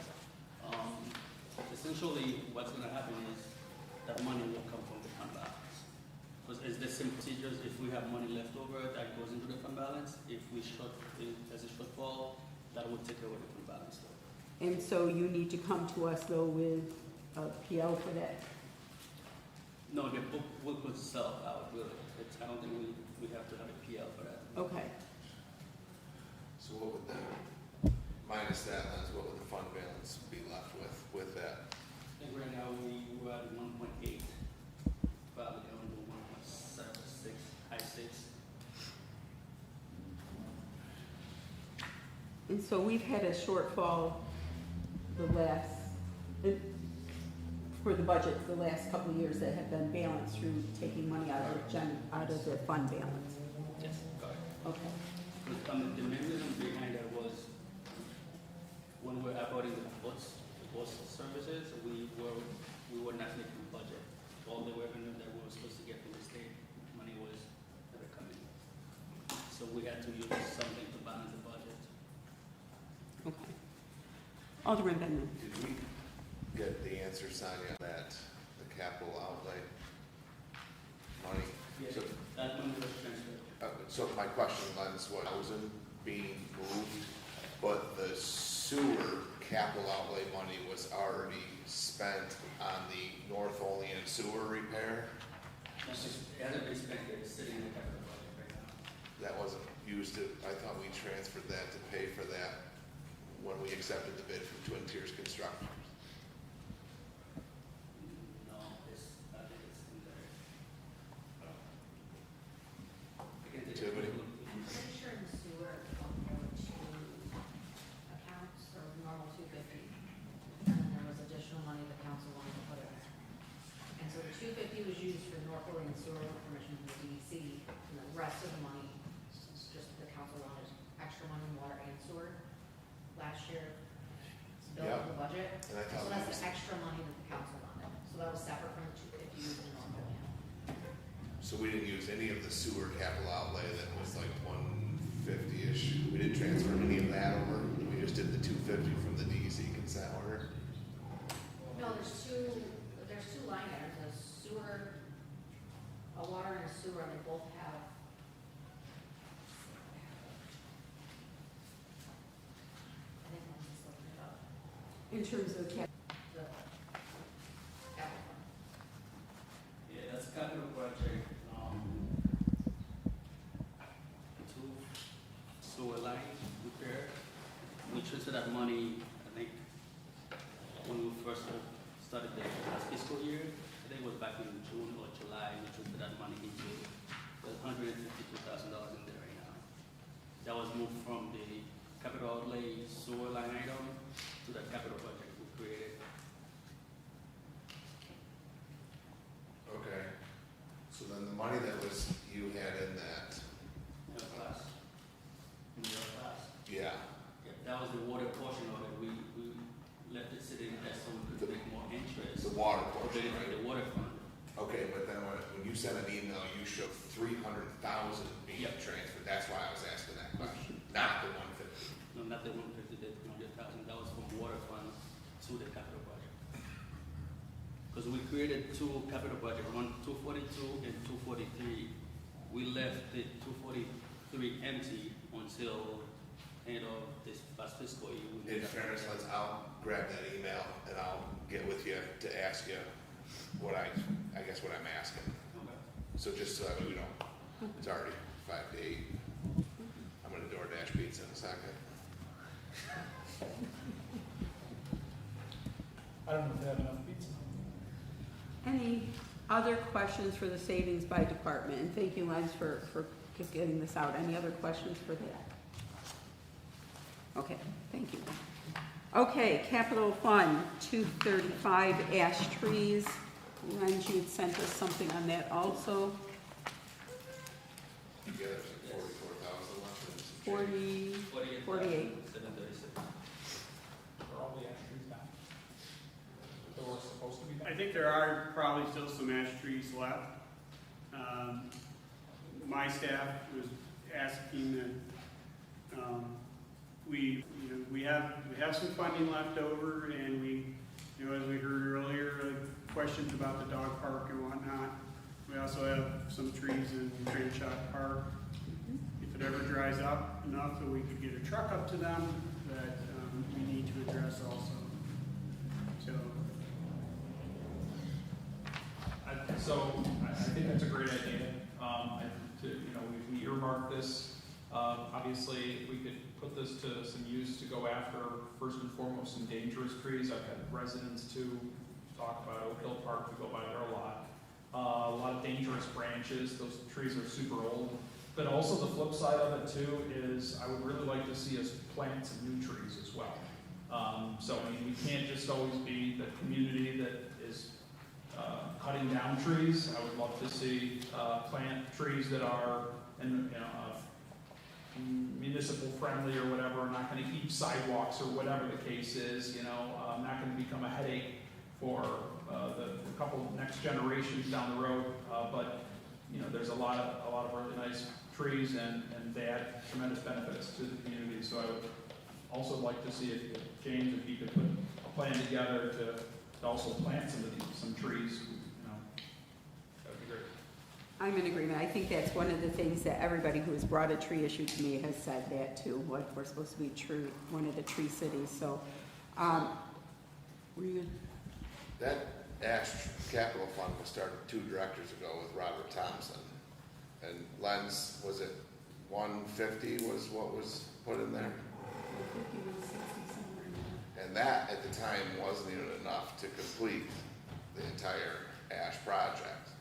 So that 48 whatever and change, plus more is not even allocated to what's needed. So how many ash trees have been removed since the creation of that capital fund? And why would you reallocate that fund to go to other species when you haven't even finished the job for what it was set up to do? I thought when we said that we actually had said to them, how much will it take to remove them? Right? It's like, can we set up $40,000 aside each year for the next 4 years? And I don't know, you were burning or something, it's like, why don't we? I had said just why don't we just put it all there and get it done? But if, still doesn't erase the fact that if they're not all down, that's what that capital fund was created for. I would go after What's it those gonna take first. to get the rest of them down? So before you change it to say, let's open it up to other things, get the job done first, and then if there's money left over, then we talk about it. So I guess I would be interested too to know how many ash trees we did have down. I mean, so we have, We never got a number of how many there were and how many we Right, have down. right, we never have, got yes, so we have an inventory somewhere. So I guess if we could find out how many ash trees have been removed and how many we have left.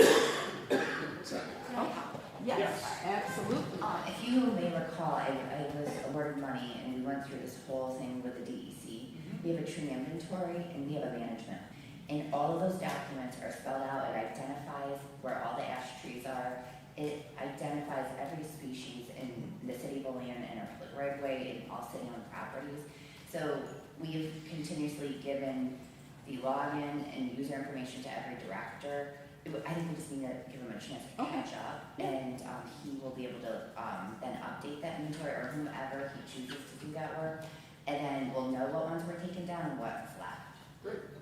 And in fact, Yeah. that's exactly what, Yeah. okay, so can you get that back? I'm just saying, before we, Yeah, Throw and that money the somewhere. plan spells out, like, Right. even species that, would be good and suitable in certain locations. and I'm fine with saying, like, let him see the info and say how many of them cross-reference with it. It's not his fault, it's 2 directors. No, not He's at all. gotta say, how many are down, how many are left, what's it gonna take before I'm gonna have a conversation about saying, let's reallocate the funds to something else.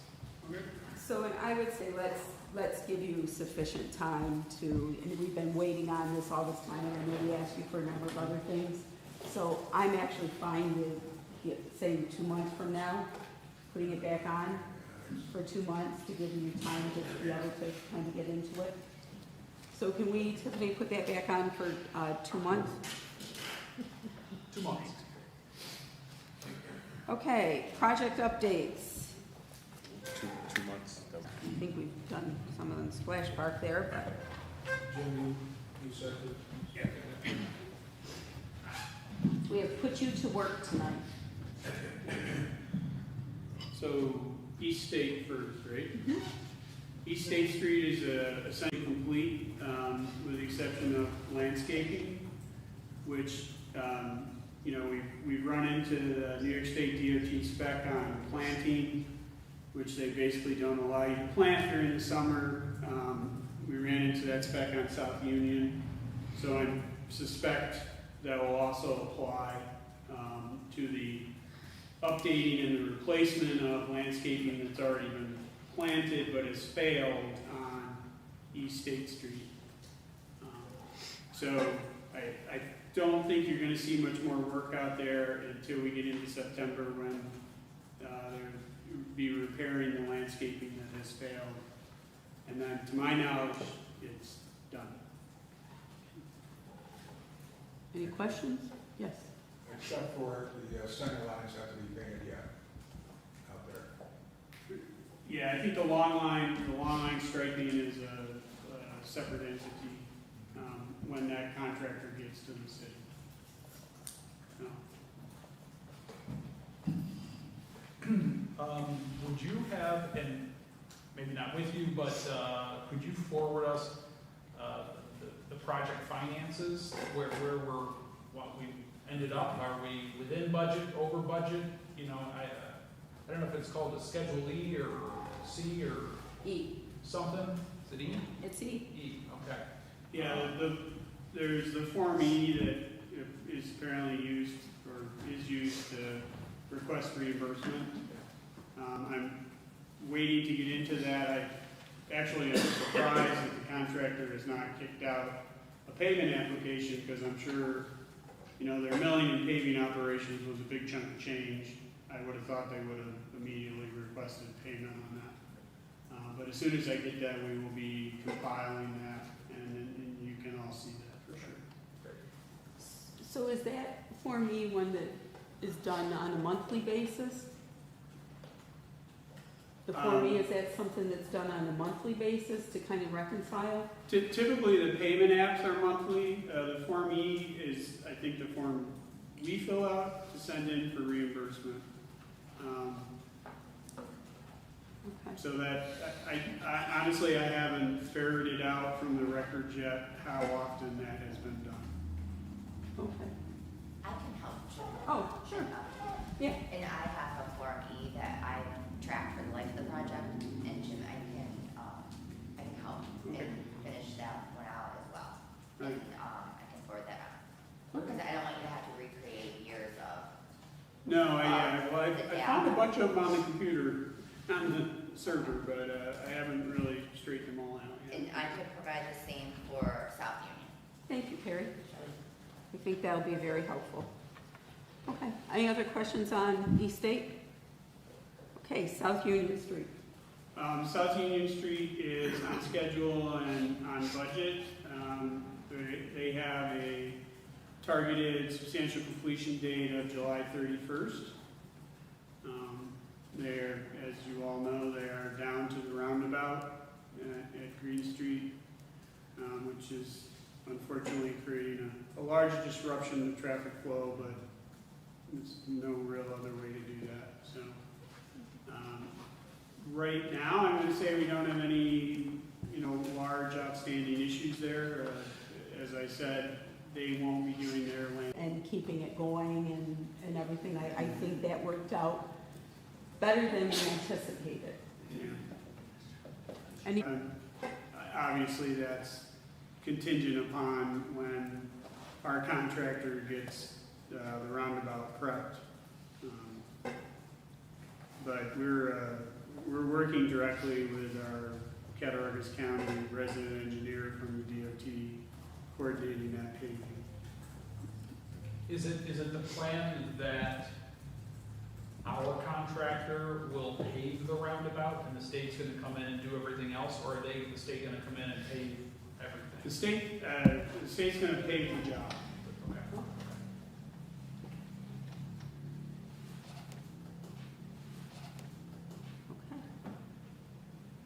All right, Splash Park. Splash Park is proceeding. Meetings is stay on top of our contractor more directly. This Thursday and Friday, the vendor who provided the actual splash park equipment will be in town. We've made arrangements for temporary power and temporary water so they can test the equipment that has been here for 2 years. So stay tuned, I guess, for more information on how those tests go. Right now, the construction schedule for that job shows substantial completion as the 15th of August.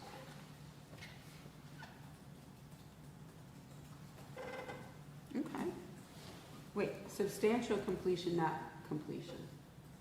Right? Well, yeah, I mean, 15th of August will be down to minor details. Okay. Any questions on that? Okay. Excellent, thank you. Yep.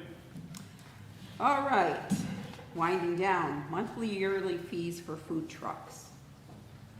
So, I was approached by an individual who's doing a lot of vendor services and asked why Olean is one of the only communities they're familiar with that doesn't have longer-term options for permits for vendors and peddler licenses. And so I looked into that a little bit, and currently we have the $20 a day or $12 a day. So I put some stuff here on the board.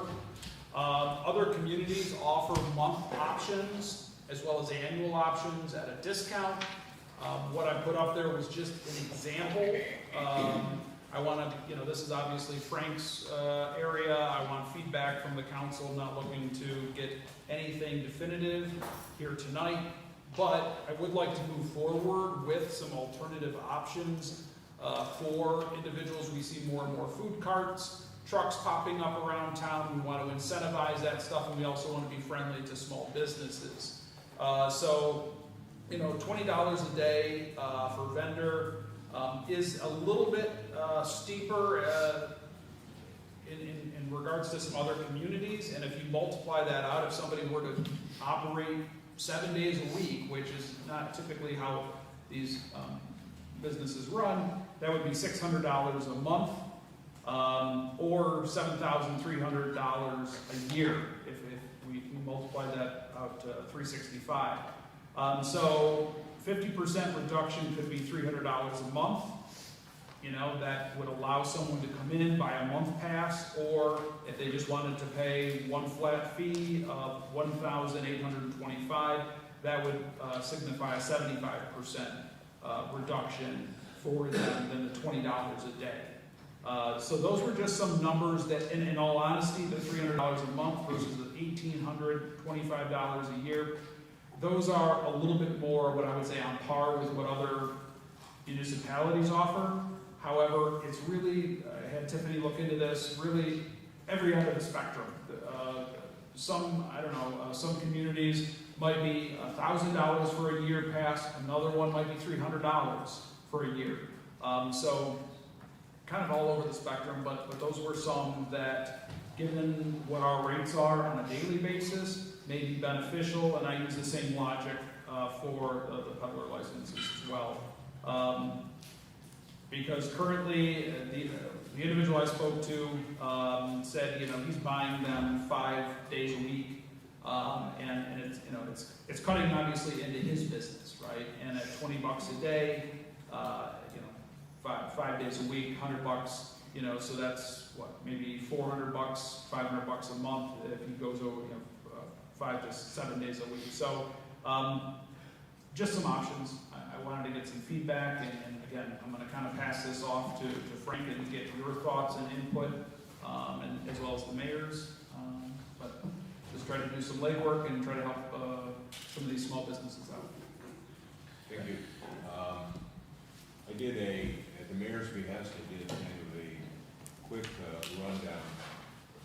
In the last financial year for the city, there were 187 daily permits.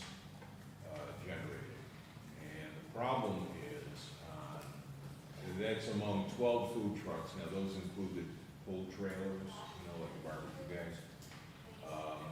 And there's 5 other businesses that are kind of like, they go in with the permits and the federal licenses. So it's 187, it generated about, $2,300 total. Last year, the fee was 12, and on June 1st of this year, we increased it to 20. The clerical administrative problem on my end is that when you operate a food truck, you essentially make the decision to open that day, that morning. Whoever, key employee may be out, maybe you can't get a supply of some sort or whatever. So it's dependent on a lot of variables. And so then they have to come in, pay the 20. I generate the license, get that out to dispatch so the police can enforce it, and but it's a daily event. Occasionally they come in, well, I need the next 3 days, and I generate the permit on that basis. At 60, it would be $60 in that case. I am all for anything that streamlines that process and makes it more efficient. So if you want to go monthly, a 30-day window, a calendar month, they're fine. I tried to do some research. I did some research online through Jamestown, Salamanca, Hornell, and Bradford, Pennsylvania. And I found out very little. But I'll work on that. And I'm prepared to come to the future committee and maybe make some recommendations at that point. Alderman Bennett. Jared McCarthy had said, I think under the Carucci administration, that it was $350 for a year. So back then they just had a yearly food truck permit, did $350. We have to remember it's a summer business, essentially, as well. $350 for a year, that's at least 15 years ago, but. I mean, that's what I'm saying, like, we should offer the option, whether it's $1,000 for the year or Yeah, whatever, I right? just give you the. Yeah, that's what it was, that was the, yeah. Bill? One thing I want to, is that we got to keep in mind of our brick and mortar restaurants too. They pay a lot of money in overhead and taxes and that, so we have to keep that in mind. We put a number of food trucks out there. I've heard complaints from a couple of the restaurants, and we're getting a lot of food trucks in town. So that just has to be kept in mind as we move forward here. Do we limit the As I had is, when they get their permit, does that tell them where they can operate and have it? We have a couple of restrictions, but they can operate anywhere within the city. So they could take up parking spaces. So here's my thing, right? But we wouldn't want them parking in front of JCC or in front of... That $20 absolves them of any parking restrictions too.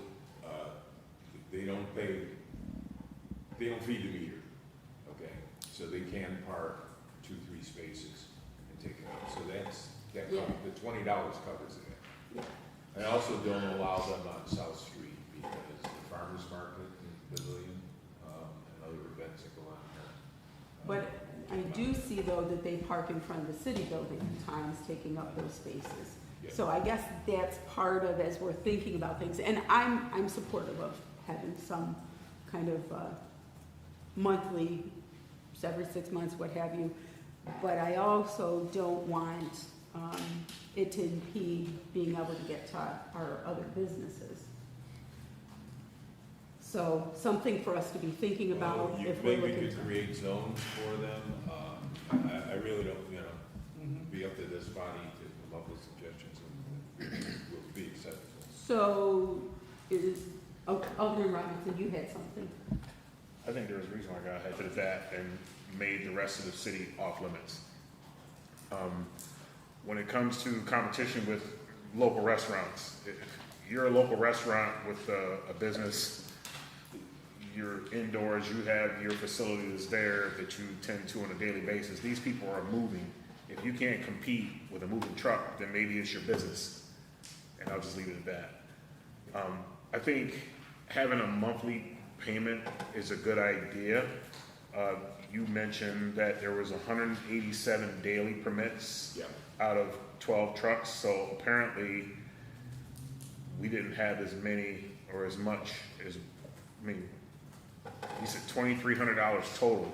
If we went with those numbers, I mean, maybe we should have a yearly and have that yearly be actually 6 months, and then do a monthly, and then the daily could be, I don't know, $20 a day, but maybe there should be a parking fee involved, because if we're gonna implement, parking, then they're gonna have to start paying for parking for the amount of time they're gonna allocate those areas or those spaces in the street.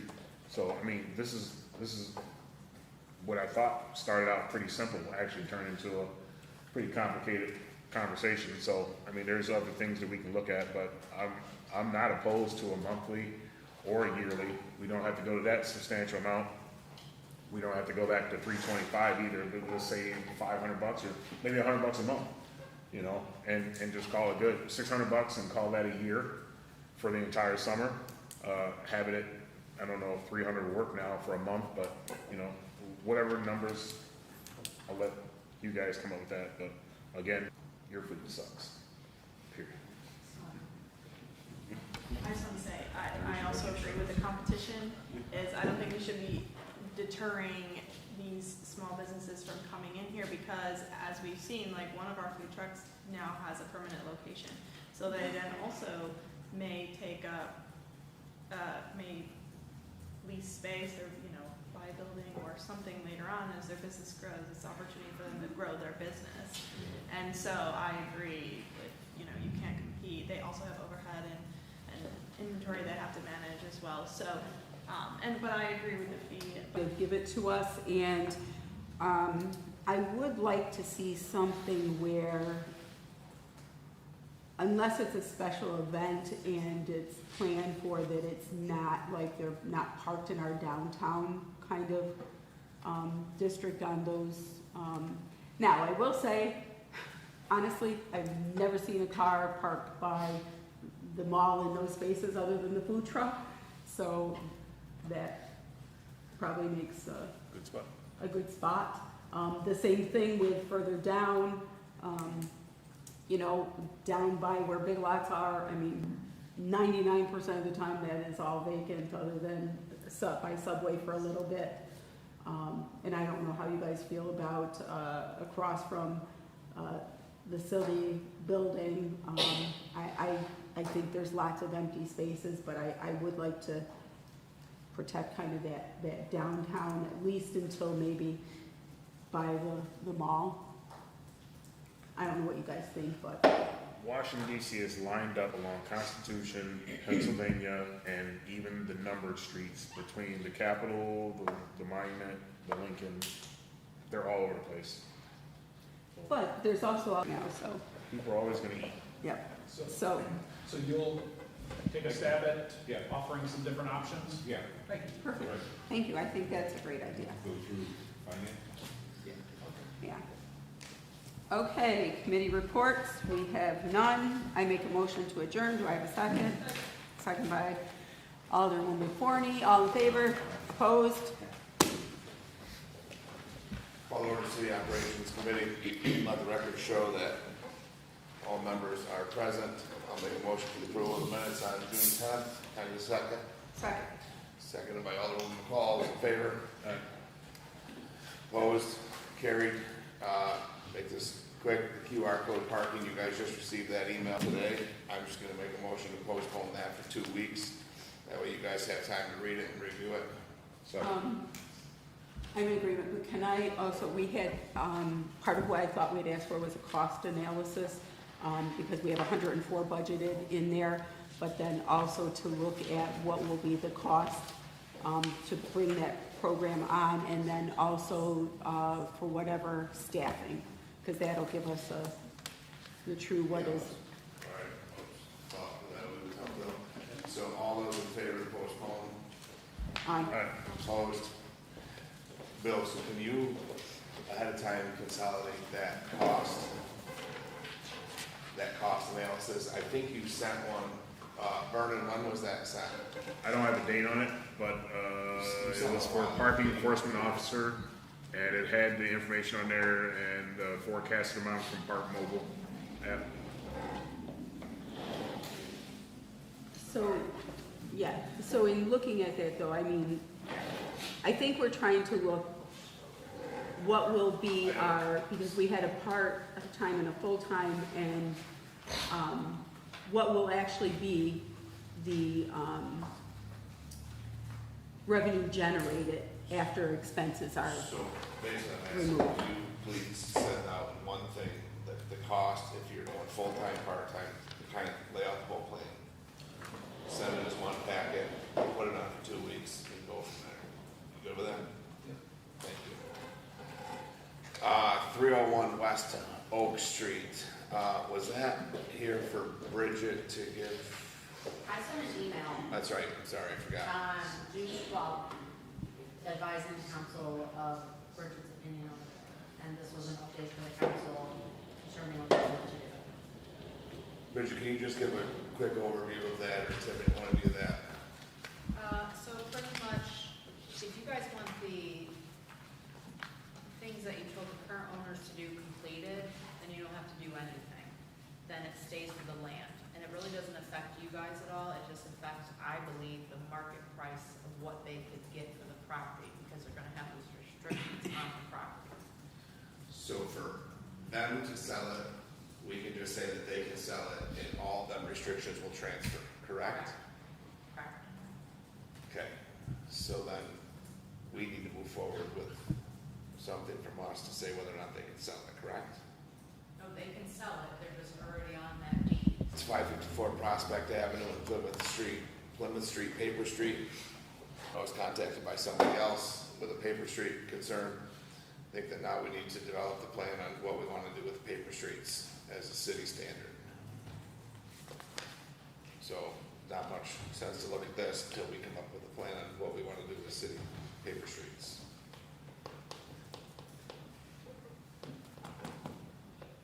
So it's real quick, just feedback of you either want to sell them or you don't.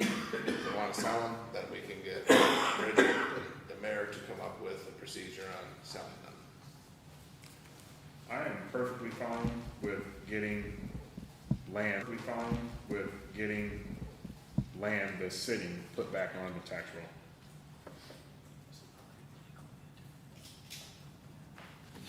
We can eliminate that altogether and then literally In fairness, generate, a lot of them aren't maintained. say again? So in fairness, a lot of them are not maintained. That too, because that's why we get the phone calls and complaints about city-owned property. Right, Jeff? The only thing, and I would be interested to get James's opinion on previous, many moons ago, DPW directors, felt a need that there, may be a potential unforeseen, need to have those paper streets in place, whether it's for, municipal services or utilities or whatever the case is. I don't know what the opinion is on this, on our new DPW director, or the mayor, but I think it would be beneficial to get that. For the sake of time, Yeah, not today. Bill, can you get together with James and Bridget, whoever else, and you guys come back with a proposal on a weighted, if you have some that you say like, hey, we need to keep this, but there are some that we think we all can agree that they're never gonna be used for anything. So there are some that can be sold. Can you guys develop a proposal, bring it back, and then we can go from there, rather than us just saying, hey, guys, we're gonna push a PL that says we're gonna sell. Yeah, I think you better give us until the first meeting in August on this one. To have a update. And we have a listing.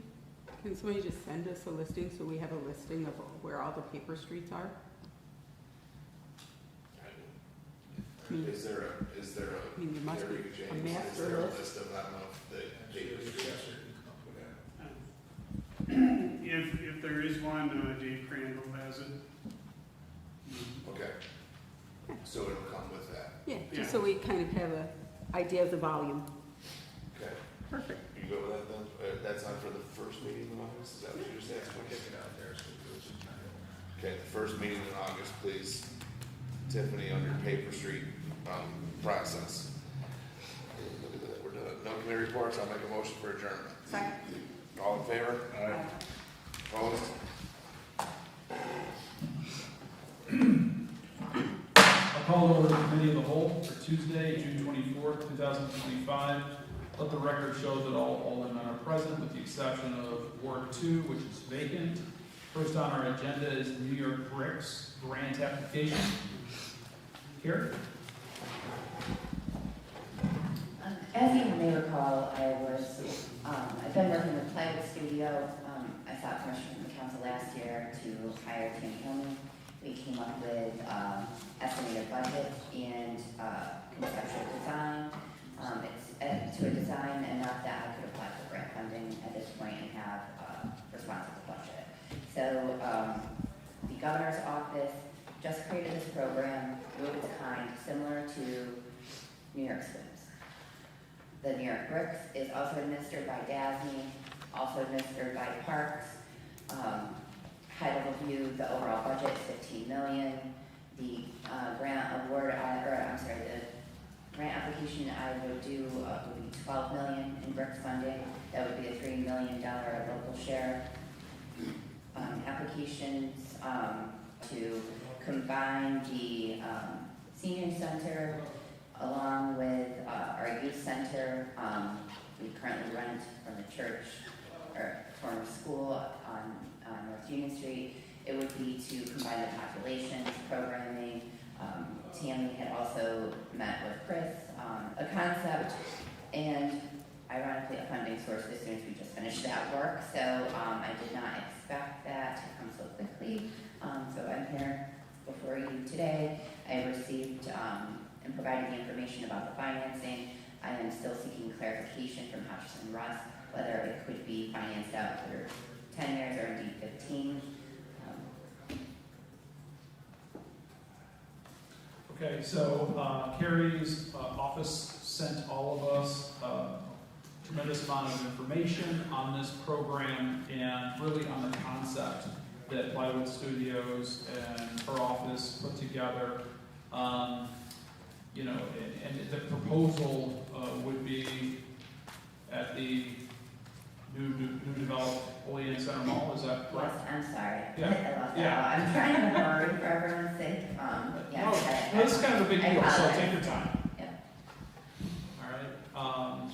And so it's an exciting opportunity. I think that we really should definitely consider this. And for what it's worth, I mean, no pressure, but I think your office is 5 for 5. Is that right? On grants this year? Yeah, this past year. Yeah, Yes. okay. And available statewide at that level. So ultimately, if 3 communities apply for the full amount, that would be 3 centers. So I would really be competing. I'm not asking for the full 15. Our overall project budget is 15, and I would be requesting the 12. So ultimately, the 3 would possibly get it statewide. But we've had some odd chances before. Alderman McCall? So I want to thank Carrie for always having a vision for the city and bringing projects forward. And I think that, there's merit here. However, I'll go back to what I said at the end of last week, is that I think that to put out there $3 million to a project that our city, our residents, our neighbors, the Seneca Nation would see as perhaps secondary to need to fix our sewer issue. I think that we've had the public coming and telling us, hey, look, we need to fix this, and we're going to come up with another project that they see as just beautifying the city, and a demonstrable plan with a fiscally responsible way to get there to fix our sewer issues before we go forward with this. But I got to tell you, and it breaks my heart to say that, Carrie, because I think that you do an amazing job. I think that you bring us great projects. I think that you're very successful in applying for funding. I just think that we have not taken care of the nuts and bolts. And to that end, I sadly would not support it. Yeah. Alderman Benyon. Gary, again, you do as you're directed, and you do a great job at it. However, wall at the filtration plant, siphon pumps on 16, city water that leaks out underground, sewer lines that infiltrate water, leading to discharges, city garage that has an engineering report that needs to be replaced, salt shed that's condemned, and a host of other things that people, department heads, have paraded in here and listed as critical. And we've spent time, money, and resources to go after a want when there are needs, desperate needs that need to be done. I think that this is completely a misguided project, as great as it is. I don't have a problem with it. If the other ducks were in a row, they are not. We need to be looking at funding streams and spending our time on things like a crumbling city street that's one of the most heavily traveled corridors, along with a bunch of other things. And this is just a glamorous project to say, look what I did, and I don't think it's needed, and we need to spend somewhere else. So with Sonia, I will in no way have or will continue to support this, and I will not support city funds being used in a private development, regardless of whether there's a 10-year lease or whatever that is. As we've seen, leases can be changed. So I'll stay away from this one as well. Alderman Anastasia. Yes, I agree with Sonia, and I agree with what JR said. I think that we must have dementia up here, because just a few months ago, we were in a spending freeze, and we couldn't even control the last year's budget. We were wondering how we were going to get the money. Now, we want to come up with an additional $3 million to match some effort into this, because whatever Carrie does, she does an amazing job at. But I just don't feel the city can afford, after what JR mentioned. We've been talking about a new city garage for 30 years and it's still not replaced. I mean, we got to put priorities where priorities are and stick within our means. Alderman Rounds. Here to throw salt in the wound. This project here, we talked about initially April 23, according to the minutes, and in there, the same first four that spoke here pretty much said the same exact thing. We also mentioned that,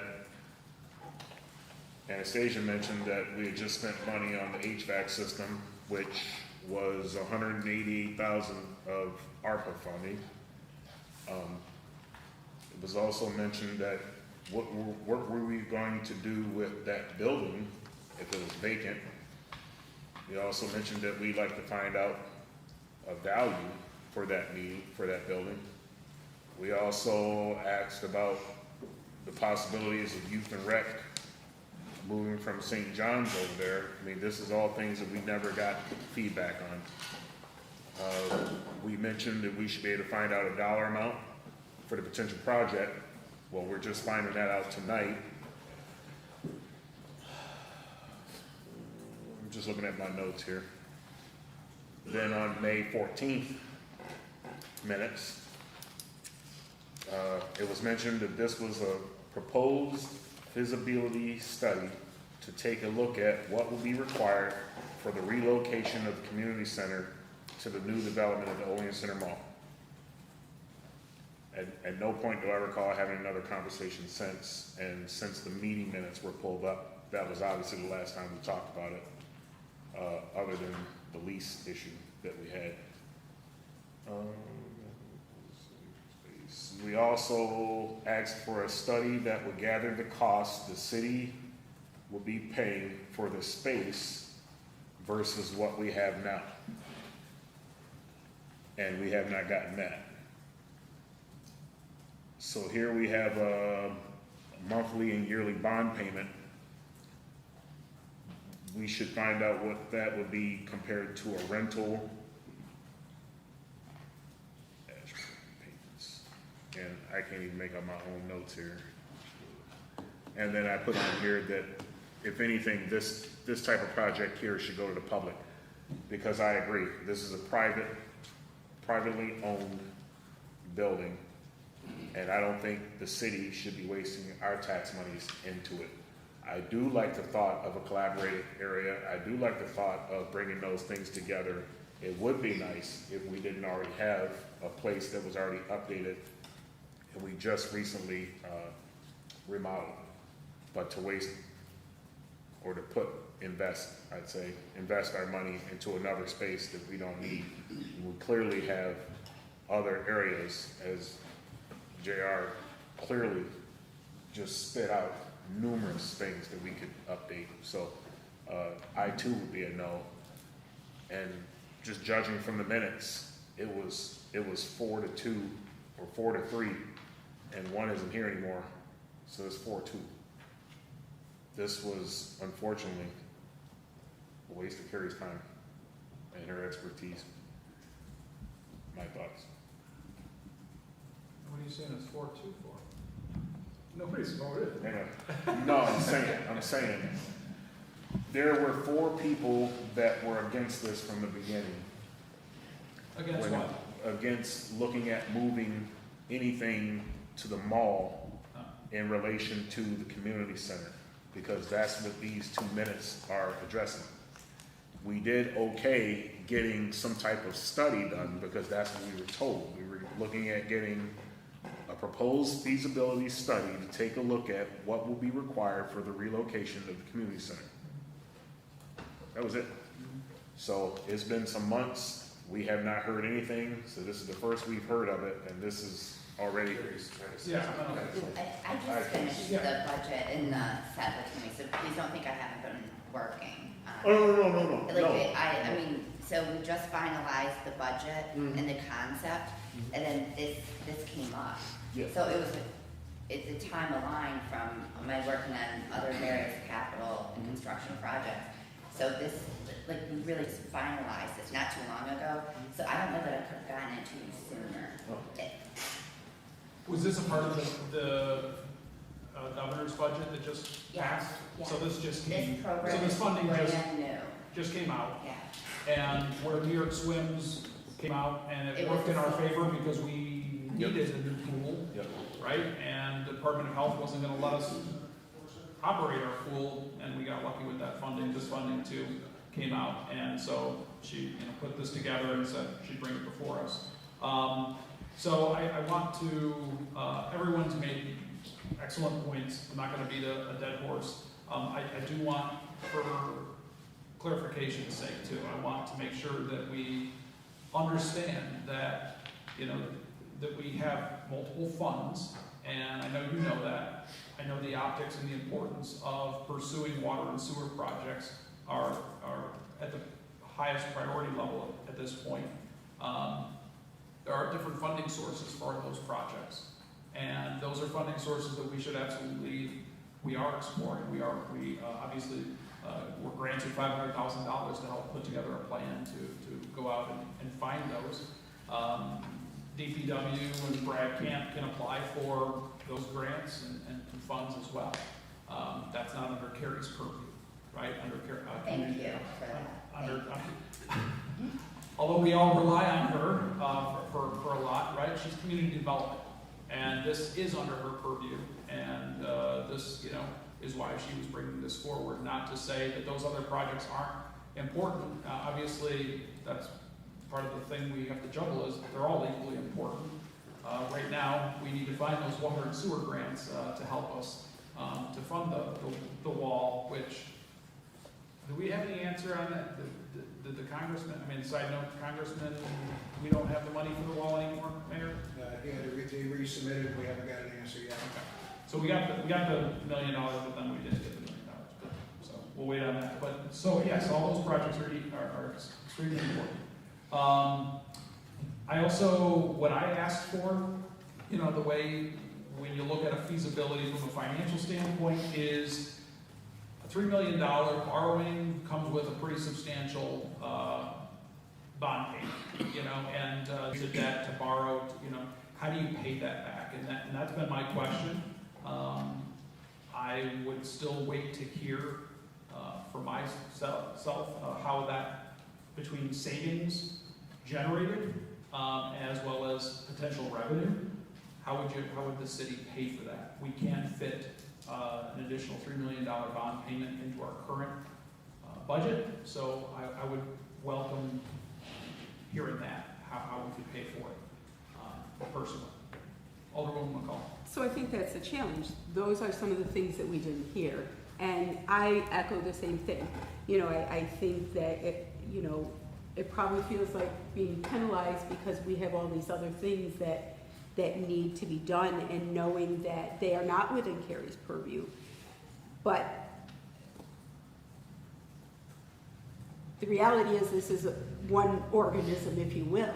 And you can't separate one from the other in terms of when we're talking about the need for, this is our finite budget and this is our finite resources. And those are the things that, it's not about optics, it's about what seems like the 500 projects that we hear over and over and over that we are getting nowhere on. And I feel bad for Carrie because I think she does an amazing job.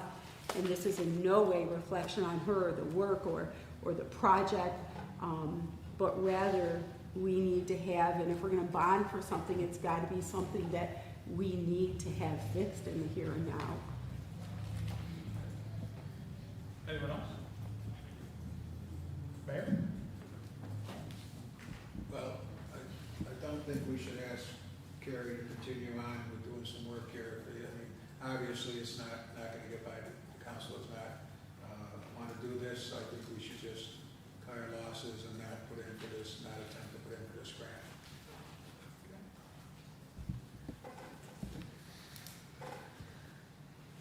Okay. Any other questions, comments? All right, seeing none. How about the solar farm law changes? Mr. Mayor? Carrie again? I think we're all here. We're all right. Over here Okay. for this. So as you may recall, last year wrote a grant to the Department of State. We were awarded it to provide a zoning code update in its entirety to the city. We recently received a contract package. I was notified in scheduling a meeting with the Department of State for my initial internal project kickoff with code enforcement and Tiffany and just like the main core people involved. So that way, we're at least ahead of it in case we do get a contract by September. But in the meantime, our solar moratorium expired, and I knew, there's some valuable land, and I'm not going to go over my school again, but Dave's here to answer about solar and batteries. Okay, so the next item as well, I guess, is solar storage facility law, is that right? Are they all kind of intertwined? Yeah, so the push now is for solar or battery energy storage systems, BESSs. Basically what they do is they build these giant facilities that have shipping containers of batteries. They would buy one way they do it is they buy electricity off the grid when it's off peak hours. Then they sell it back to the grid when it's peak hours for demand. That's one way they make money on this. The other way is they generate excess solar energy. So the energy that's not going to the grid go to these energy storage systems. And then as demand increases, then they get pulled out of the battery systems. Again, me and Carrie have talked to Nazio about this, about where these things should go. They're taking up valuable real estate, could potentially take up valuable real estate for future development. The other thing is, these are lithium batteries. When stuff goes wrong with them, it goes wrong for a long time. Example, 2023, they had one of these storage facilities catch on fire. north of New York City, it burned for 15 days. There was no control in it, they just let it burn itself out.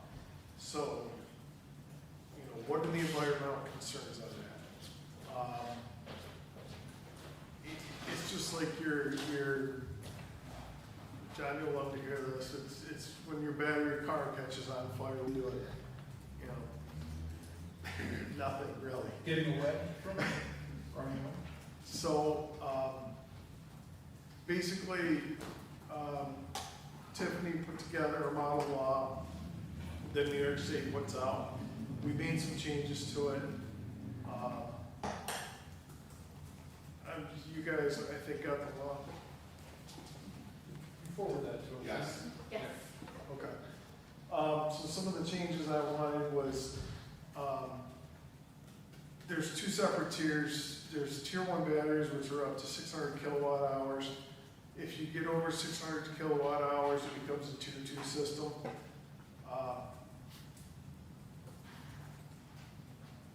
We have come to the conclusion that tier 1 systems are great because they include everything from in your garage systems up to 600 kilowatts, which is a box, 8 by 8 by 9.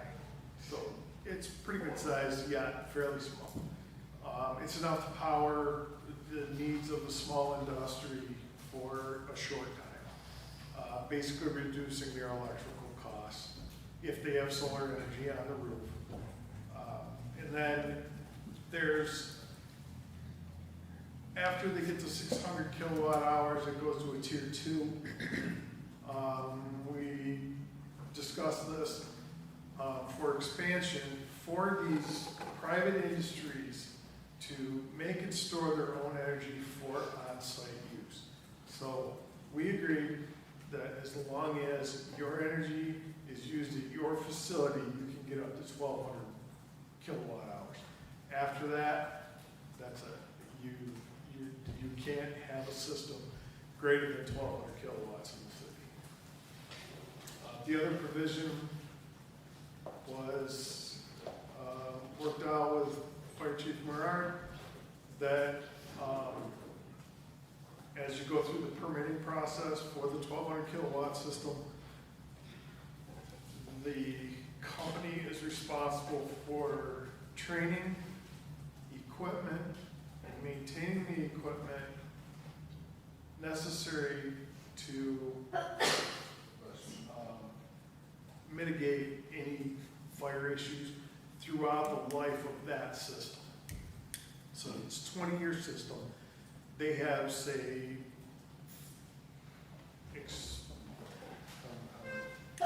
fire extinguishers that expire. They'll be responsible for maintaining those extinguishers for our use for the life of the system and provide us with training on how. Special permit, 1,200 kilowatts for on-site use. Nothing goes back to the grid. Is that correct? Yes. I think they got it. Alderwoman McCall. So would there be monitoring to ensure that the business or something kept up that, like an annual review to make sure that their equipment and stuff was all, Yeah, they have to be inspected. okay, And not by us, this is third-party inspection. okay. And they would require an operating permit every 2 years, which would have to prove the inspection and forward. I meant the inspection for the added layer, which would be that they would have the equipment required for the city to be Yeah. able to manage. Yes, That's why I that would wanted be part of their operating permit. Okay. I mean, I'm not gonna, go into too much here, but I guess two things. Number one, I don't want to see whatever valuable land we have, vacant land left in the city, go towards any more of these sorts of projects, let alone storage containers, housing batteries, arbitraging electricity prices. Go do that someplace else. But number two, I'm really glad to hear of the effort to monitor these sorts of, if an industry or business, whomever wants to put a smaller scale installment on their property, that we have a game plan to monitor it and to license it. Because I mean, I'm hoping that we've learned from the past with the brownfields and those areas where, you know, the business goes bankrupt and they go, you know, they leave it high and dry and we're left holding, right, the community's left holding toxic land. And, you know, lithium batteries can leak if they overheat, they catch fire, like Captain explained. I mean, it's bad stuff. If it, you know, it's great when they're great, but if it goes the opposite way, you know, so I think we need to minimize that as much as possible. So I fully support moving forward with both of these laws on the books. Yeah. I just had a question on the solar farm one. So if somebody wanted it at their house, they could do rooftop, Absolutely. but they can't have a freestanding mounted in their yard.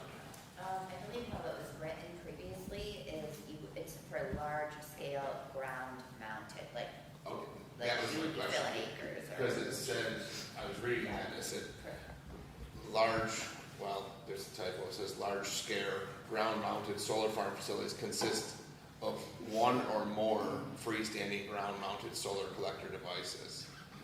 So if somebody just has one in their backyard, by that definition, they're a large scale. No, that's not a definition of large scale. There's a New York State definition of large scale. It's how many volts, I believe, we produce. So does this have to be amended to read that same thing? I just read this, it says large scale consists of one or more freestanding ground mounted solar collector devices. That's just a sentence. So is that what you? That's from the New York State Solar. What year is that? What's that? What year is that? This is, gosh, I think it's 2023.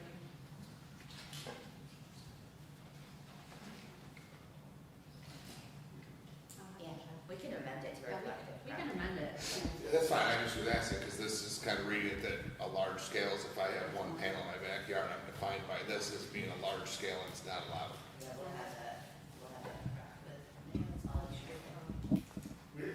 We have no problem with No, not at all. at home, even industrial rooftop facilities. It's really anything. I think that's where we all are. Yeah. I just was trying to make sure that that consistently said that, not, Yeah, we'll make sure it's memorialized correctly. Yeah. Anything else? Okay, so I think we're good to proceed. We're gonna need a public hearing on 7/8. So if you guys can just make sure that those changes are included to define those clearly. I'll get that out to everybody tomorrow. We get it out to us tomorrow. Tiffany, when you send that out, we just highlight that yellow, Yes. please and thank you. Works For great. JR. No, for me too. He likes it. I don't like to have to I skim. highlighted the changes I made for sound noise, so. It was great. All right, next up, PL 72-25 by Mayor Illiot to award the Marcus Park Collaboration Project site work portion to Gardenville LLC in an amount not to exceed $849,000. Mr. Mayor. James, you want to talk to this, or Gary? I think James had explained it earlier. I mean, is there anything further we need to ask? Nope. All right, seeing none, can I get a motion? Motion. Motion is made by Alderman Robinson and is seconded by Fine. I'll put, Yeah. so that way they know she was here. Alderman McCall. All in favor? Aye. Opposed? Motion carried. I'll make a motion to adjourn the committee of the whole. Can I get a second? Seconded by Alderman Robinson. All in favor? Aye. Opposed? Motion carried. I'll call to order the regular meeting of the Common Council for Tuesday, June 24th, 2025. Will the clerk please call the attendance roll? Alderman Benyon, Here. Alderwoman Forney, Here. Alderwoman McCall, Here. Alderman Robinson, Here. Alderman Anastasia, Here. President Crawford. Here. Please rise. President on vacation. Please rise for the invocation. Pledge allegiance. Heavenly Father, we come to you today asking for your guidance, wisdom, and support as we begin this meeting. Help us to engage in meaningful discussion, allow us to grow closer as a group, and nurture the bonds of this community. In your name we pray. Pledge allegiance to the flag of the United States of America and to the republic for which it stands, one nation, under God, indivisible, with liberty and justice for all. Granting, correcting, and approval of the minutes of the previous regular meeting.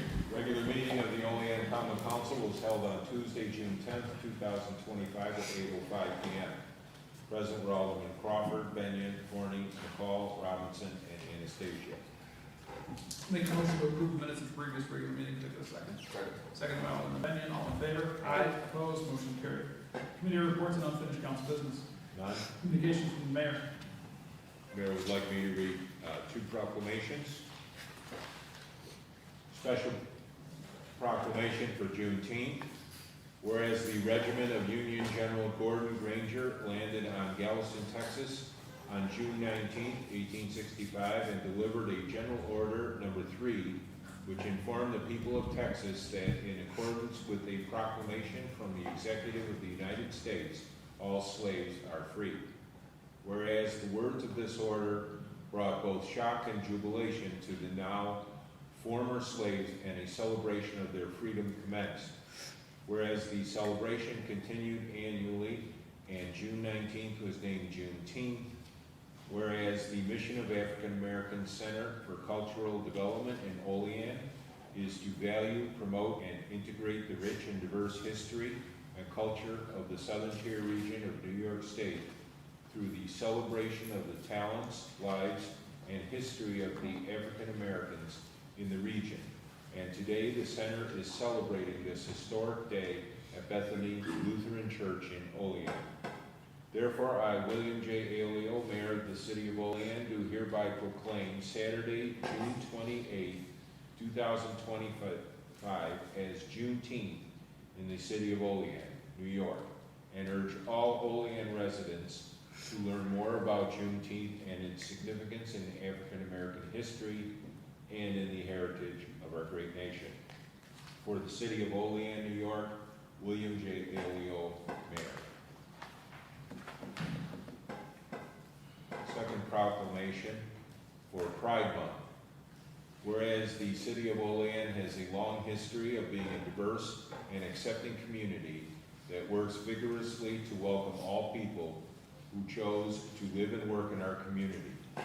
Whereas LGBTQ individuals have an immeasurable impact on Olean's cultural, civic, and economic success.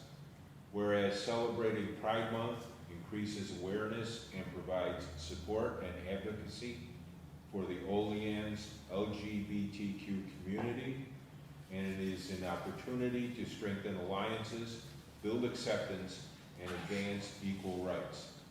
Whereas the City of Olean is committed to support our LGBTQ community, therefore I, William J. Alio, Mayor of the City of Olean, on behalf of the Common Council, do hereby proclaim June 2025 as Pride Month in the City of Olean, New York, and urge all residents to recognize the achievements of Olean's LGBTQ community. In testimony thereof, I have hereunto set my hand and caused to be affixed the seal of the City of Olean the 24th day of June. Miscellaneous communications. Notice of intent to open retail recreational cannabis dispensary, Bud Brothers, 1315 East State Street, Olean. City official reports. Monthly report of the city auditor, month ended May 2025. Proposed legislation or referrals. PL number 70-25 by President Crawford, referred to Public Safety Committee by Council President. PL 71-25 by President Crawford, referred to Strategic Planning Committee by Council President. PL number 72-25 by Mayor Alio, referred to Committee of the Whole Tuesday, June 24, 2025 by Council President. Finance and bills. The auditor has processed bills and claims against the city of Olean as per list submitted to each alderman and recommends payment thereof. Whereas the auditor has presented to the common council bills and claims against the city of Olean totaling $2,346,512.49 for the budget and recommends payment thereof. Now therefore be it resolved that the same be and are hereby audited and allowed, and the auditor is hereby authorized and directed to draw warrants for the payment thereof at the amount set opposite each respective claim. We've received all of our finance and bills. Comments, questions? Seeing none, I'll make a motion. Could I get a second? Second. Seconded by Alderwoman Forney. Will the clerk please call the roll? Alderman Benyon, Yes. Alderwoman Forney, Yes. Alderwoman McCall, Yes. Alderman Robinson, Yes. Alderman Anastasia. Yes. And President Crawford. Yes. Motion passes 6 ayes, 1 vacancy. Resolution. Yes. The resolution. Yes. Resolution number 72-25, PL number 70-25, out of committee by Alderman Robinson, seconded by Alderwoman McCall, to award the Marcus Park Collaboration Project Site Preparation Contract to Gardenville LLC in an amount not to exceed $849,000. All right, so I think I need to make an amendment here. So can I I'll make, Since it's a typo and it's correct later in the resolution, I think we can just make that correction. okay, so it is in the Very, resolution. very last minute, and drop it. All right, so it is, all right, so it is in the resolution, so just make that correction then, okay? What direction? Because it says contract to contractor in an amount not to exceed amount, that first sentence, okay? So, but it is further in the resolution, so we're good. So, okay, comments or questions? Seeing none, will the clerk please call the roll? Alderman Benyon. Yes. Alderwoman Forney. Yes. Alderwoman McCall. Yes. Alderman Robinson. Yes. Alderman Anastasia. Yes. And President Crawford. Yes. Resolution passes 6 ayes, 1 vacancy. Okay, before I open it up to public comment, I'd like to give an opportunity to any of the aldermen. Go ahead and look at, it's free. All right, Sonia. So I just want to say to our police and fire department that did an amazing job on the North 9th Street fire. You know, I watched them talking to neighbors and residents, making sure that, you know, that house that's back, there's a house adjacent, there's a church, there's a house right in back of it. Just did an amazing job, and to our neighbors, say from the downtown businesses, you know, working together, collaborating, looking to do First Friday was a great success, and thank you, Connie, for coming up from Beat City. Looking to do something in August, looking to do some other activities downtown, and just have great merchants and restaurants downtown and on State and Union. So just want to appreciate their collaboration with that. Okay. I'd like to also congratulate and give accolades to the Juneteenth celebration. I heard it was I was out of town, but I heard it was exceptionally well attended, and it was a great experience. I had a couple different people tell me about it, and you know, it's important when we talk about things to do not only for kids but people. It's events like that that bring people into Olean, that harness our diversity and celebrate our different cultures, and so you know, great job. And I know Alderman Robinson is a key member on that board, and so hopefully, you know, keep it going for another 10, 15 years you got to commit to it, Vernon, is that right? Somewhere around there. Yeah. All right, so anything further? All right, at this moment, please, clerk, please read the public comment statement. Public comment portion of the common council regular meeting is established to provide members of the community with the opportunity to publicly state their views, voice their concerns, or to provide input pertaining to any issue affecting city government.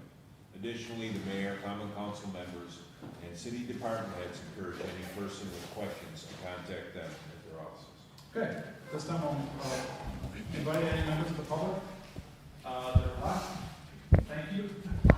Please approach the podium, state your name and address for the record. You'll have 3 minutes. I guess I want to say good evening. My name is Sonia McKenzie. Excuse me, because you were talking to me. You wanna... Please go ahead. Okay. My name is Sonia McKenzie. I'm here 9 years now, and I live at the corner of 145 South Union and East Henley, where they take a piece of my property to curve into that new walkway. But I'm fighting 2.5 months now from upstairs speaking to the mayor for them to remove that maple tree that's rot. When the breeze blows, it's a safety issue. If that tree lands, it can cause fire from the electrical wire. For me, take that tree down, that's what I'm asking, and put new trees. For the past year, I've been cleaning the snow, me and my son, and when the tree trunk spreads, it lifts that sidewalk. I've watched people trip. I trip myself because it's not safe. And I'm thinking of myself, older people, and young kids. I don't care if they plant a new tree there, just remove the old one. You cannot have a beautiful dress on and a whole ragged shoes. That's all I'm asking, for them to move the trees. It's all rot in the top. Jennifer is my witness. I call her, I cry on her. Amber, I cried literally upstairs for them to remove the tree. That's all I'm asking. The next thing, as this lady in the white mentioned, they need to go around and prune the trees and the dead ones. When you walk in the park, there's branches dropping down. It's not fair for dogs and human consumption. Also, I think about the homelessness too, because if they fall at the corner of my property, they're gonna come for me. They're not gonna come for the city. So I'm just asking, the last time, the gentleman just left, I wish he was here, because he's a part of the Olean project. But thank God I have Jennifer. Her hands are tied, but she's working with me. And I'd love them to remove that tree. I'm from New Jersey, where a lot of trees there, but they do their job, and they listen to us. I want someone to listen to me. I'm not only fighting for me, I'm fighting for everyone else. And that's all I'm asking. Faith is my neighbor, and she went there and she saw the site too. And she came today with me, and I appreciate her with me. And Jennifer, thank you so much. I listened to all the comments. The last one I listened to is, my doctor is moving away, and I go back to New York, down in the city. So I would like for the young children, years to come after we croak and under the earth, that there's something Olean for them.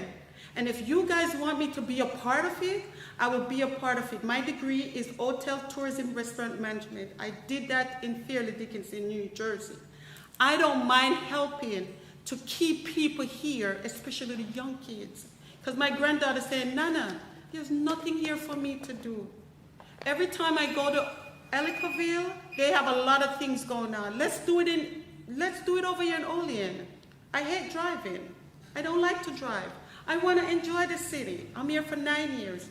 I left New York City and I'm in Olean City. I love it here and I love all of you. And I sat down with the mayor for a whole hour to just point out certain things. That's all I have to say. And I'm asking you guys, if I have to go there and help you guys to remove that tree, make me proud. Just remove that tree. Put a new one there for me. Give me a new shoes at the corner. I appreciate it and I thank you all for listening. Thank you. Real quick, ma'am, when him and I were talking, I'm not going to address your problem, but him and I were talking, we weren't intending to be rude towards you. Oh, no. What I was asking was, and I'll say it, I had asked because we had requested that the department head stay so that way they could hear you. No, I thought, that's what I was asking. no, I think I cut you guys off by addressing myself. No, That's I what. wanted them to stay to hear that, that's what I was asking. No. My thought process was there, but I just need this tree to be done, and I need more stuff to happen in Olean. Let's do a ride. Let's do a block party for everybody in the community. Let's get the restaurants. A $10 ticket, a $10 ticket, a $10, and we all just take our kids and they try like a taste of Olean. Let's do it, like Hoboken, come on. Let's do it. Also, a lot of us here is from the Caribbean. A lot of us here is from Africa. A lot of us here is from France.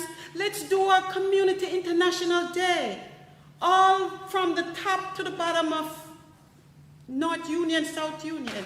Let's do it. That's how we bring in people. Okay? Thank you so much. Appreciate it. Thank you. Good evening. I'm Deb Jimerson, and I'm from the Seneca Nation of Indians, Allegheny Territory. I come to these meetings to hear an update on the sewage problem involving the Allegheny River. I would like to ask for an update at the council meetings. How brief it is, I don't care. I would just like to know that our efforts have not been forgotten. No way. Len Wall, Little Valley. Before I talk about sewage, I'd like to address your energy storage situation. You might want to, when you write it up, specify chemical volume and or weight, not necessarily just how many megavolts it is, because battery technology is changing quickly. And the lithium fire issue, yeah, there is one, but there's also fire issues with gasoline and other types of things too. But battery technology is changing. Iron batteries are the up and coming thing for energy storage. Very inexpensive, bigger volume, but no fire hazard at all. So be careful of the language. Make sure it's flexible enough to store those things. So lots of questions tonight, and I will speak again as if the mayor were here. It's been over a decade. Why haven't you fixed the sewage discharge problem yet? Why did it seem to take the threat of a lawsuit and the bad publicity you got before you even started to do something? After I told you about the New York Environmental Facilities Corporation grants for all aspects of fixing a problem like Olean has, why did it take months for you to apply? After learning from your sewer department that the catch basins aren't much of an issue and that household liquid segregation is the best solution, why did you end up getting a grant that just studies the problem further? Why not now call the DEC and have it converted to a grant where you can pay for smoke tests, inventories, and fixing the few problem catch basins? Is there some compelling reason to still evaluate the lift stations? If so, what is it? And why haven't you talked about it? In fact, why so little communication overall with the public and concerned people about this? When you took the task force members on the tour of the wastewater treatment plant and lift station, you knew at that time that the catch basins aren't the issue that they were thought to be. So did you tell the task force members about that? If not, why not? I've heard that for the severe rainfalls we had a week or two ago, you stationed employees in the lift stations to manually keep the levels of the wet wells lower. Assuming you didn't neglect to report a discharge, that seems to have worked. Why haven't you been doing this for years? Why just now? At the debate a few weeks ago, you stated that you spent over $30 million to improve the sewage system, but much of that was done before you became mayor. While you did help to upgrade the wastewater treatment plant itself, the record shows that for the last 8 years, you've spent over $2 million on relining pipes with some pipe replacement, which your own sewer superintendent said does essentially nothing to reduce the volume entering the lift stations. At the debate, you said a few times, we're following the consent order. You might be following the letter of the law, but certainly not the intent, since what you've been doing hasn't made discharges less likely to occur. I could also mention several inaccurate statements you made on Kevin Bartholomew's interview, but there isn't time. I've told you at the last few meetings that the summer is slipping by and that if you didn't take action, the opportunity to fix this summer would be gone. And that looks exactly like what you were trying to have happen. You could have told the city residents weeks ago that if they know their downspouts are going into sewer lines, they need to fix that as soon as possible. But you've been silent. You still, after all these months, have not released a plan of action. None of your residents know how you are going to fix this. I doubt you know either.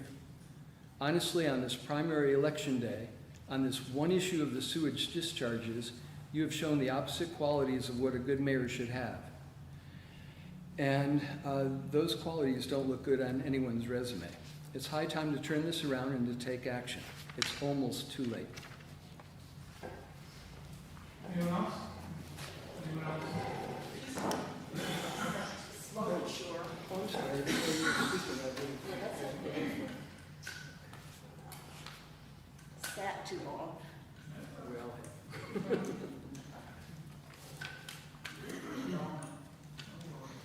Good evening again. My name is Faith Boyce. I live at 139 South Union Street. I appeared here a couple weeks ago about a sidewalk issue. A couple days later, I wake up and go out and they already have it finished. So everything was resolved. I really appreciate the people that did something to help me. Thank you very much. You're welcome. So I have another issue I want to bring up tonight. I got to read my notes I wrote quickly. I promise you I don't plan on making my appearance here a regular item, but my nephew, Nate Smith, put information on our family text string regarding an important issue. Something called the Liberty Renewables Incorporated are pursuing a Hemlock Hollow wind project for proposal up to 24 turbines that are 650 feet tall and 95 megawatt towers. Current towers are only 350 to 400 feet tall. Supposedly, a limit of 500 feet was set by the town of Olean, this is in their jurisdiction, not ours, and the state can overrule any local rules that they make, and the state will do what they want to do. I called Nate and said, I'm coming to council with my friend, and should I speak on this issue since it's not really city of Olean? And he said, Aunt Faith, you're a tax-paying citizen, go for it. So therefore, I'm hoping that the city of Olean will back up the town of Olean in trying to do what we can to stop this project. I don't like those towers. I think they are just a boondoggle financially, and the only ones that it does any good are the people that get paid for the land for putting it on. And what's going to happen when they don't they're not going to run forever. And I don't know of anyone that is responsible for taking them apart and doing away with them once they aren't working. And I just think should not happen at all. So I hope that if anybody knows what I can do, I wish they would tell me, and I hope the city of Olean will come out against this issue the same way. And I thank you very much. It was kind of interesting to sit here and hear all of this. I wish more of you would use your microphones, but thank you very much.